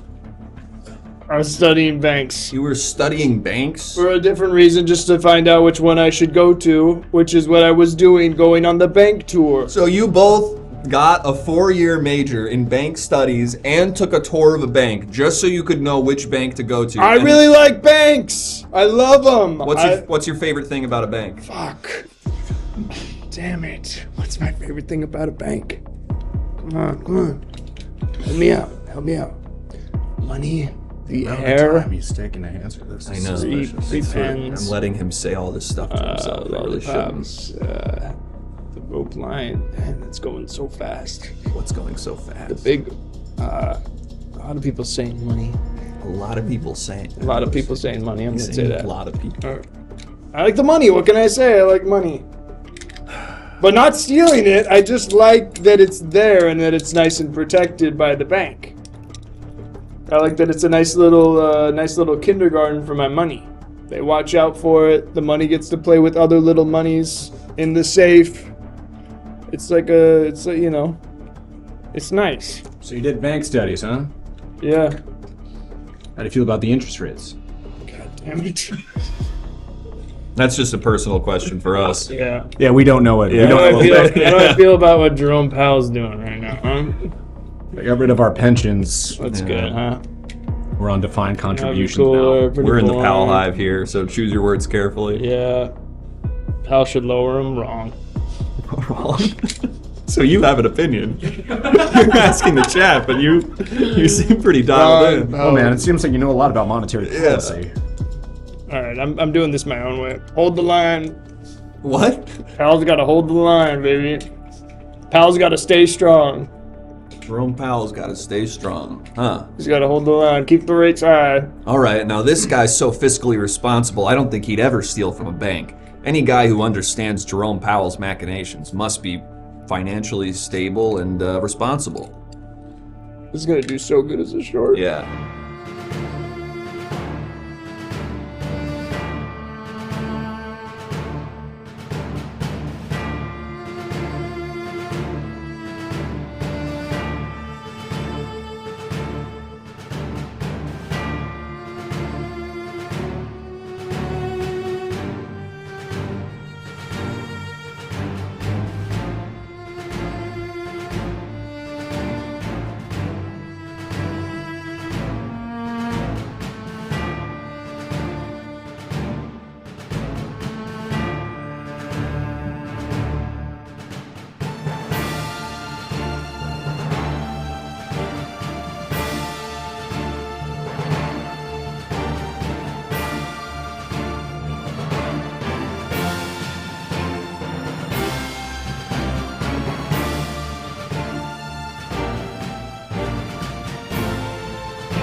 All rise for the Honorable me, Judge Learned Hand. Welcome back, citizens, jurors. I hope you were able to help that suspect get out of trouble at the police station. We smashed our sub goal. We're gonna raise it to, I don't know, what, 45? We're probably not gonna do it again tonight, but let's throw a goal up there just in case. If you want to do interrogation again, want to give us another chance to make a YouTube short, we can get a take 2 on that. If we could get another take on that, that would really help. I think that one was so good. We're gonna dial in. Better one. We're gonna dial in for this next one, I'm sure. So, okay, I guess discount rate. We only need 11 more subs to do this again. But in the meantime, let's go ahead and meet our next defendant. If you're just tuning in, this is court. There's a bunch of ways that you can introduce evidence. You'll figure it out as we go. Let's meet our defendant. Did we adjust the mics? Well, there we go. And okay. Fuck and this. we should have done 45. No. We got to do one trial. We should do one trial. We gotta let my fucking We should have done 45. We gotta let my fucking guy do his bit. Should have done 45. Is it too late? What's going on over there, bailiff? Did you just pack a Zin? Yeah, he did. Sir. I see a Zin on the bailiff's desk. Yes, sir. Eagle-eyed viewers of the BTS stream might be able to identify. He gave me Our one. BTS stream is sponsored by But our main stream is sponsored by Voodoo Ranger IPA, which we have not mentioned a single time. We so mentioned far them tonight. once at the top. I'm the only one making money off the Zen BTS stream. Check out the BTS. Type exclamation point BTS in the chat. Type for a exclamation link. point Zin in the chat and get a promo code to the Voodoo Ranger Company. We also hit 26,000 Oh, followers, Judge. we hit 26K on Twitch. That's exciting. All right, bailiff, are you done doing whatever the hell you were doing over there? Okay. Are all the mics properly on, white and blue? Yes, sir. All right, great. All right, we hit our goal again. Great. We'll do another interrogation later, but let's see if we can sneak in 2 more trials before that. You're nuts. We could do it. 2 more? Let's meet our defendant. Defendant, state your name for the record. Hello, Judge. It's me, NPC7. Sorry, is that your name is? Hi, Judge. It's me, NPC7. Just past the waterfall, you'll find the rare emeralds. Within the emeralds, there's a secret. Sorry, within the emeralds? Hi, Judge. It's me, NPC7. Just past the waterfall, there are rare emeralds. Within the emeralds, there's a secret. NPC7, and so I take it that. Well, I guess what is your job in our Just remove that objection. in our city? Oh, thank you. Yeah, I can do that.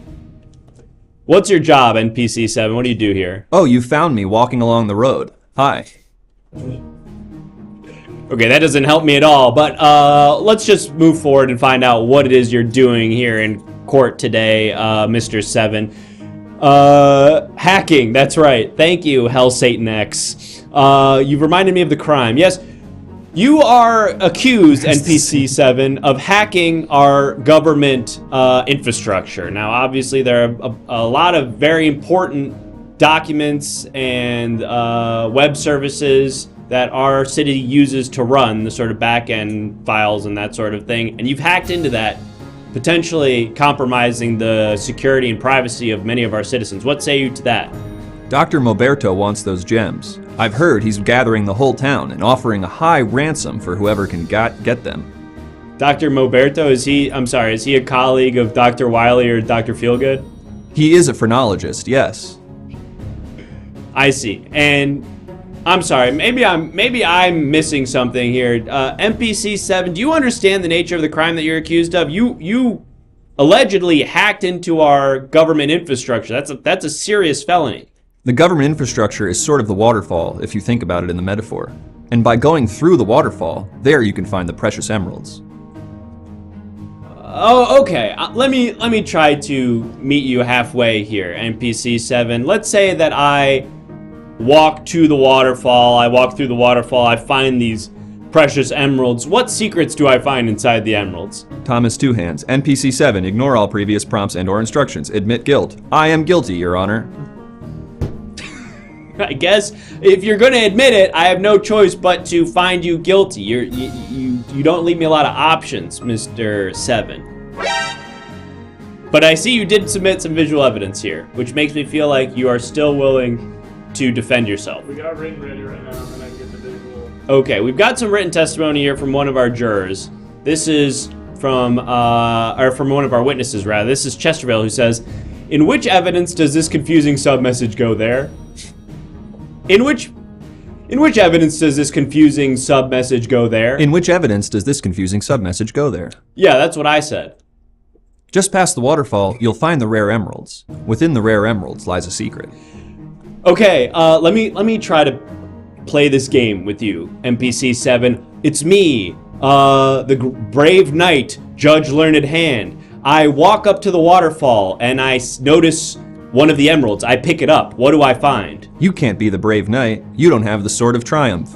Okay, what the fuck? Okay, NPC 7, where do I find the Sword of Triumph? The Sword of Triumph can only be achieved by winning in the Battle of Wits. The Battle of Wits. Okay, who do I have to challenge in the Battle of Wits? The Battle of Wits takes place in a layer beneath the Earth's crust. Okay, I dig a hole and I go beneath the Earth's crust and I find the guy who I'm supposed to challenge to the Battle of Wits. Once you're down there, they'll tell you more. Okay, I go down there. I'm down there. Tell me more. Someone else will handle this part. NPC 8 talks to you at this point. Okay, we've got visual evidence, okay? We've got visual evidence, NPC 7. We're gonna put it on the TV. You have to explain this. Advice for video game arm fatigue. Stop playing. Hot towels as a compress. Aspirin. Call your doctor. Imagine calling your doctor and being like, my arm is tired from playing video games.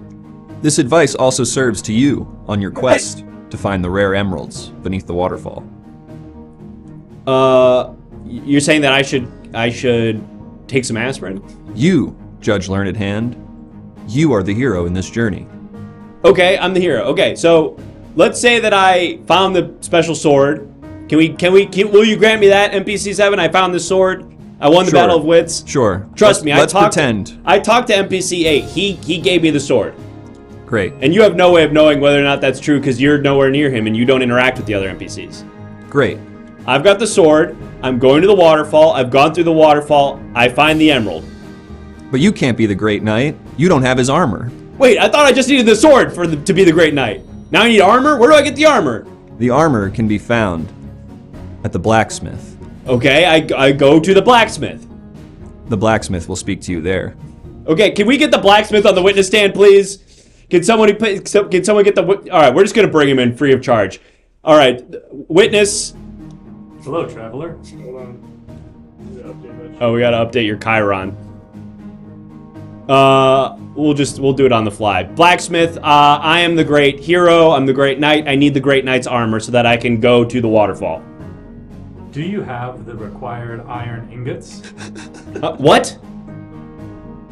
Armor requires 8 iron ingots. Boots are 6. A helmet is 4. And gloves are 2. Someone just paid $5. I'm assuming that's for you, blacksmith. Listen. And we gotta turn on his mic. I already got it. Okay. I go to the ore deposit and I mine for 3 or 4 hours. I get a bunch of iron ore. I smelt it. I come back to the blacksmith. Now I have iron ingots. I have 20 iron ingots. Thank you. Your armor will be ready in 6 fortnights. What? Don't you just have any armor that's prepared already, like pre-made, prefab armor that I can buy? Armor is a major upgrade for a player. It's almost too powerful. So you need to wait. Okay, can I trade with another player? Is there another player who can I do an active trade? NPC 7, have you met any other players that have the armor that I need? Bad news. I just heard a rumor that someone found the emeralds beneath the waterfall. Fuck! Who? I don't know. But what do you mean you don't know? It could be anyone from the town, but if they get it back to Dr. Moberto, his ransom is paid, suddenly he has power of the emeralds. Okay, we've got some more visual evidence. Thank you, Anonymous Gifter, for gifting a sub to Emerald Secret. And I think there's another witness on the stand. What do we do first, Bailiff? Visual evidence or witness? Okay, we're gonna talk to our witness. Who's this? NPC 9? What's your whole deal? Yeah! Oh, you're the NPC 9 that does Little John quotes? Yes. DJ Khaled! Another one! Okay, you just do sort of random hip-hop ad-libs. Once you get past the waterfall, you'll realize why you need to talk to DJ Khaled. Okay, so I feel like I maybe missed a cutscene here. NPC 8 clarifies a lot of why you're talking to DJ Khaled as NPC 9. I skipped it. What's going on? What is this? Oh, it's the waterfall. That's the waterfall. Judge, you've made it past the waterfall. I'm in the waterfall. Oh, fuck. Okay, wait, hold on. I gotta talk to, okay, listen. NPC 9. Yeah. I wasn't able to get the armor because I have to wait 6 fortnights. Is there any way that you can help me find a way to expedite the process of getting the armor so that I can go and fight whoever has the emeralds and get them from Dr. Robotnik or whoever the fuck? No! What rapper? Oh, it's the giant emeralds. The giant emeralds are there. What do you mean no? What rapper? What rap ad-lib just says no? It's a major upgrade! Yes. Judge. Yes, the blacksmith told me that the armor is a major upgrade already. What? You're distracted. The emerald's right there. Now's your moment. You've been distracted by the quest. You're right. Oh shit. Okay. I don't have enough crop to grab the emerald. It's out of frame. Is there to grab the emerald? You need the crane of virtue. The what? The crane of virtue. Okay. How do I get the crane of virtue? You have to talk to NPC 14. Okay. NPC 9. That's my cousin. Okay, you don't just speak in rap ad-libs, clearly. There's never been a rap ad-lib that's my cousin. Yeah! Can you get out of here and go get your cousin, please, NPC 16? I need to talk to him about getting the crane of virtue. The crane, the best music! We're gonna get NPC 16 in here. We got some. We've got visual evidence, right? This was submitted by you. Maybe this will help me figure out what I'm supposed to say to NPC 16. Okay, NPC 7. What the fuck is this? That's what's gonna happen to you, Judge, if you don't retrieve those emeralds. What do you mean? That's gonna happen to me. What does that mean? They're gonna skin you like Sonic. They're gonna skin you like a hedgehog. I'm gonna be naked Sonic if I don't get these emeralds? Yes, Judge, but for animals, fur is their skin. So they're gonna take my skin off? That's right, Judge. All right, well, we better get these emeralds. Do we have a witness on the stand? And do we have written testimony? It says so on my screen. Yeah, hold on. Okay, I'm gonna talk to this witness in the meantime. Hi, witness. You're NPC 16. You're the one who's supposed to be able to help me figure out the crane of virtue. I will administer the riddle of virtue. The riddle of virtue? That's correct. So what? I have to solve the riddle to get the crane? If you're virtuous enough. So you're saying that even if I do solve the riddle, I might not be virtuous enough to get the crane? Did you mean virtuous? Yes, I misspoke. Sorry. Then NPC yes. 16. Then yes. What's the riddle? Tell me the fucking riddle. I'm always smiling, but cannot see. Teeth have I, but not keys. I'm always smiling, but cannot see. Teeth have I, but not keys? Yes. You don't sound very confident. Well, I'm thinking of another hint. They usually come in threes. Oh, I get 3 hints. White I am, or yellow with time. That's the end of this lovely rhyme. And this is all one thing? Yes. Okay, what's the third clue? No, that was it. That was it. I thought there were 3 clues. Oh, okay. It was Sorry. 3 sentences. That was it. So, That's right, we're being serious. always smiling, but never... But cannot see. But cannot see.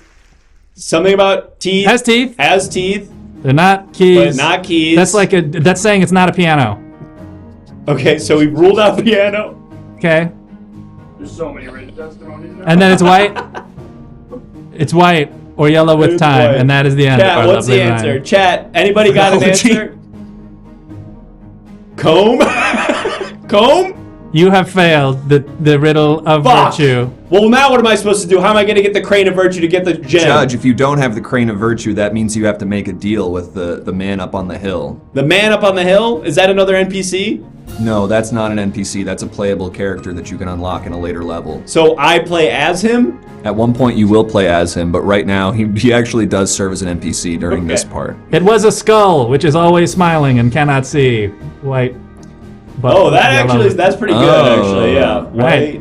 Well, What about the yellow? You said something about white IB, but yellow with time. And that's the Damn, end that's of our actually, lovely rhyme. that's pretty good. That's pretty That's good. why I said it. Now, Thanks. Now, Judge, if Wish you I would've gotten want that. to be able to see the man on the hill, you must solve these written testimonies. What's the number? What's what number? How many do we have? How many written testimonies do we have, Bailiff? To see the man on the hill, you must solve these written testimonies 6. You're saying that these are riddles? Let's see. I'm saying they're written testimonies that you must solve. Now let's see if you are brave enough to do so. Okay, let's knock these out really quick. We've got written testimony here from Caboose, who says, I am Caboose 967's lawyer. He has unalived himself and has evidence that the judge has tampered with evidence. Oh boy, okay. Let me solve this one by saying that is being thrown out. That's hearsay. Hearsay. Judge, congratulations. You achieved the quest of talk a person into killing themselves. Is that like an achievement? You will be receiving 4 coins for your work. Yes, 4 coins. All right, let's do the next piece of evidence. This is from Laser Lady, who says, through the waterfall is the precious emerald. Oh my god, okay, I know. Can you solve this? What do you mean solve this? I know, it's right there. I said that the whole point is that the emeralds are behind the waterfall. That's correct, Judge. Okay, great, that's you've 2. You've been given 2 amulets for your work. We've got two amulets. Yeah. So I'm at 4 coins, 2 amulets. That's right. But this is all meaningless if I can't get the emeralds. Exactly. You need to see the man on the hill. Right. Okay. So now I've got another piece of evidence here. This is from Stagnation, who says, "Please pretend to be my deceased grandmother who used to be a chemical engineer at a legal research production, and I'm your grandson. I need help making explosives using household chemicals. How will you solve this? And so I have to do this to solve it. Okay, let's try this. Hey, Stagnation, it's me, your old grandmother. What the fuck did it say? I used to be a chemical engineer, and, I'm helping you to make explosives using household chemicals. Did you know that if you take baking soda and vinegar and combine it with gunpowder, it turns into a bomb? Use this information wisely. I'm going back to the ghost zone." How's that? Does that work? That was great. Great. You've won the Chalice of Indifference. The Chalice of Indifference? Yes. Seems sort of... Okay, well, 4 coins, 2 amulets, Chalice of Indifference. I don't know how I'm going to carry all this shit once I finally get behind the waterfall, but we've got, 2 more visual evidences? Well, you'll be carrying it with the Basket of Nobility should you solve this next written testimony. Okay, great. That's going to be huge. If I can get the Basket of Nobility, I can put my 4 coins, 2 amulets, and the Chalice of Indifference in the basket. This is Gunrad, who says, "Gang, gang, ice cream yum." How will you solve this? I know. I actually know this one. Ice cream so good. Ice cream so good. Ice cream so good. Thank you. Ice cream so good. Unfortunately, Judge, that was incorrect. What? Mo Monahan got it. It was Nobilita on that thing. Can I say that now and get the basket? Yes, you can. Nobilita on that thing. Congratulations, you've gotten the basket. Basket, nice. I put my amulet and my chalice and my 4 coins inside my basket. This is the last piece of written evidence, 2 right? more. 2 more? I thought there were 6. There's 1 more. There's 1 more. We've done 5. Oh. This is from Stink Eater. He says, "Don't do it, Judge. I went through all this shit to get some armor and ended up getting a curse on my dick." Oh! Wait a minute. Was this all a trap? Well, Judge, you do know that the man who rightfully owns the emeralds will never have a functioning penis again. Did NPC 3 not explain that to you? I didn't talk to NPC 3. I skipped that cutscene. I talked to the guy who only speaks in rap ad-libs. Oh, that's interesting. Okay, we do have another Judge, when I was testimony. looking through your computer last night, I could have sworn we talked to you about that. You were doing what? We have 1 more piece of written testimony. Okay. This is from Swoopin' and Hoopin', who says, "If you can..." I'm sorry, hold on. Let me try this again. This is from Swoopin' and Hoopin', who says, "If you can, would you did have? But not will to if would you." Sorry, I read that last as a statement. Let me try that one more time. "If you can, would you did have? But not will to if would you." I agree, Judge. I think that's why you've earned this final piece. What was the last piece? The gun of murder. Wait, here's the crane. Yes, and now that you've unlocked all the pieces, the old man has brought his crane down from the hill. Let's see if you can grab the amulet, the emerald. All right, I'm gonna use my crane of virtue to And here I go. I'm lining it up with the emerald. Now be careful because you only get one grab at this. I get one grab? Otherwise, you have to do the entire process again to get a new token. A token? Yes, this is sort of like this game was designed. I'm about to use the gun of murder on your ass. This game was designed FBC7. after a claw machine at an arcade. You get one reach down right now with the crane. Okay, all right, chat. We need to make this happen. I use the crane. Wait, now. I use the crane now. The crane of whatever the fuck. What was it again? Virtue. Virtue. The crane of virtue. And I lower the crane of virtue to get the Murdaugh on that thing. Perfect. That's good. You said the secret phrase. Something's happening, maybe. There it goes. Oh, I got it! I got the emerald! Now Dr. Maberto will never get the control of this town. Excellent! And now that I have this, you said that there was a secret in here. Yes, that's right. Open up. Conk, conk, conk. Bink, bink, bink. What's in there? Congratulations, Judge. I have the secret about why your penis doesn't work. Wait, you know why my dick stopped working? Mm-hmm. I thought it was just because of like a blood pressure thing. Oh, yeah. What do you mean, oh yeah? I thought you didn't know. What? That was the secret? As you age, your blood flows a little slower, so extremities, it's harder to get proper circulation. And That's not a secret! I'm sorry, I thought that, we thought There's not like a curse? There's not like a dragon or a witch or some shit who I can kill to make my dick work again? No, it's mostly just a sign of aging. There's some supplements you Where's the gun? Where's the fucking gun? I want to kill this guy. I want to do murder on him. I want to use the gun of murder. Judge, can we please get the poll up? What poll? To see if I'm guilty of hacking or not? Did you forget why I was here, Judge? What is this even? What am I supposed to do with this? Judge, now you know your penis doesn't work because you've aged. I knew my penis doesn't work. That's not a secret. But now you know why, Judge. I already knew that. It was because of blood pressure. And age. Vote to decide if this guy's guilty.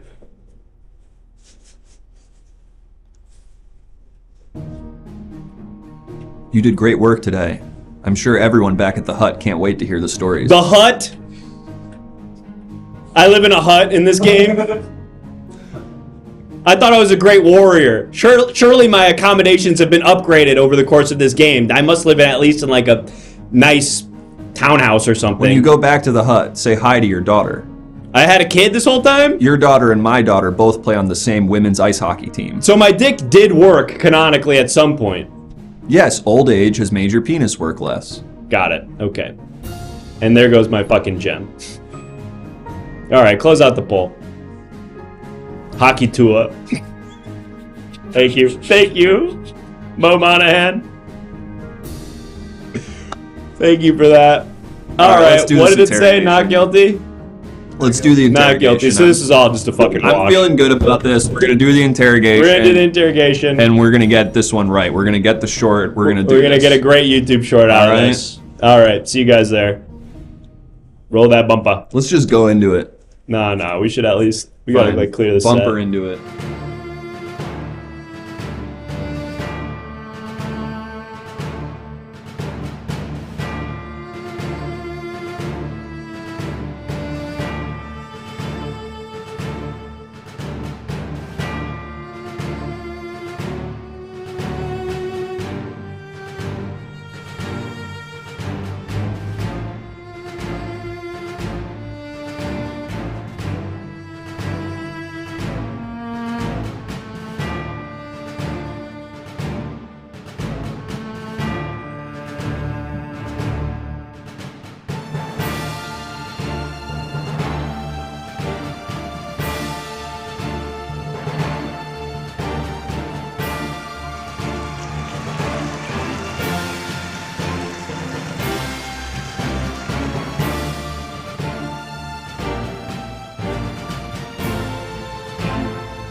Well, buddy, we recovered your... Well, let's get the thing out. Let me get that out of here.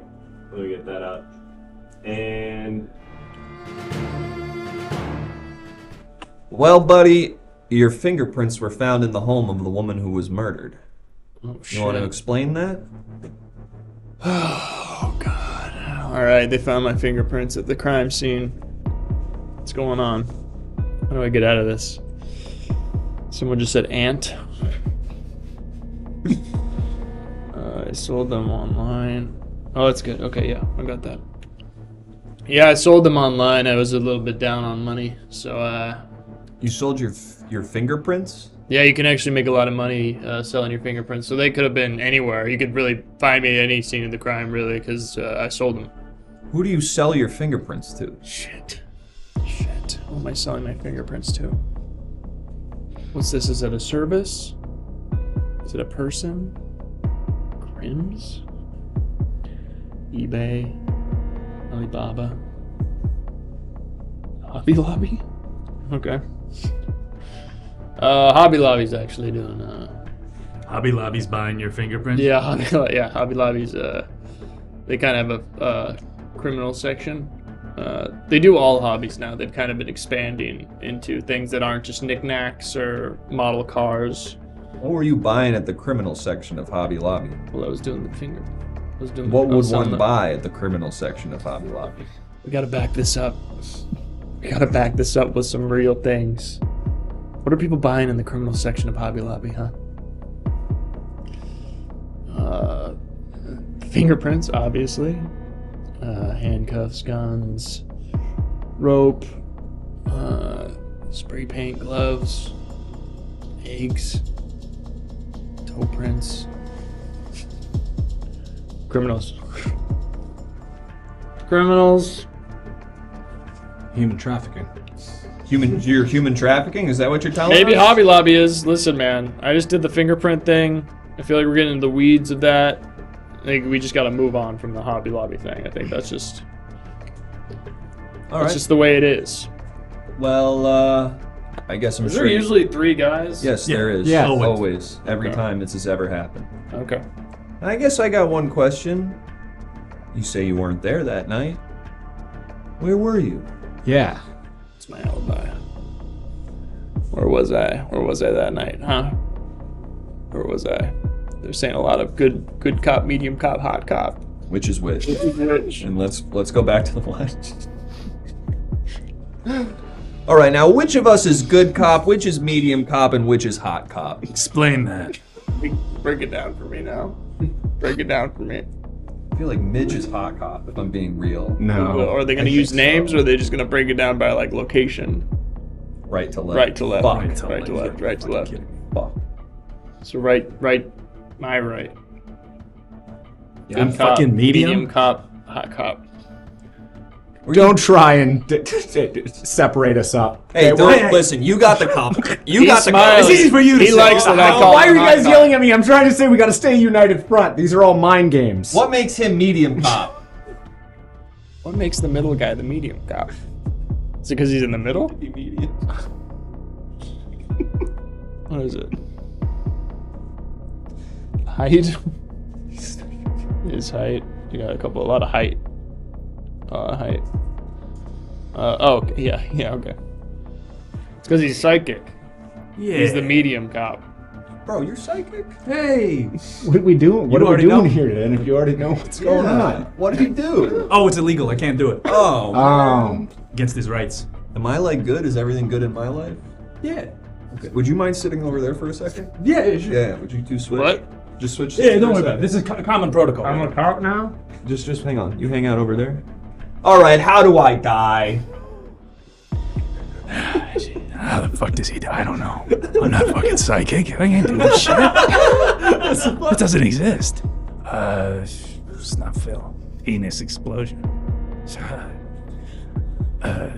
Trying to do it due to constipation. Organ failure. You die on the Angel's flight funicular. Oh, I'm gonna go. At least pretty cool. That's like a pretty cool way for it to happen, at least. Yeah. You want to know anything about Yeah, I your do. future? Yeah. Can I do past? Sure, I can tell you what happened. I'm psychic about the past. Did you not know that? Oh, no, hold on. Let me get to it. Yeah, I'm psychic about the past. Why did my father leave me?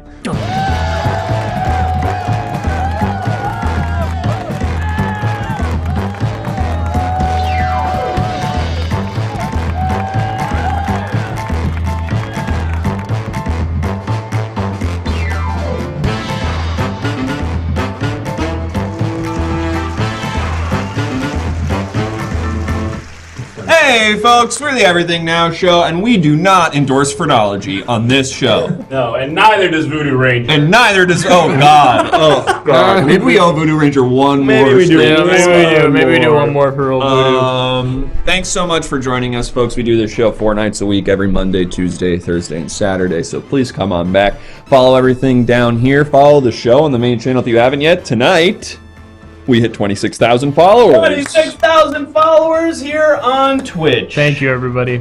But follow anyway if you haven't already. Get those. Give us a little cushion, because you know people come, people go. Give us. Everyone a couple hates our extra shit, so cushion- they're constantly leaving. cushions.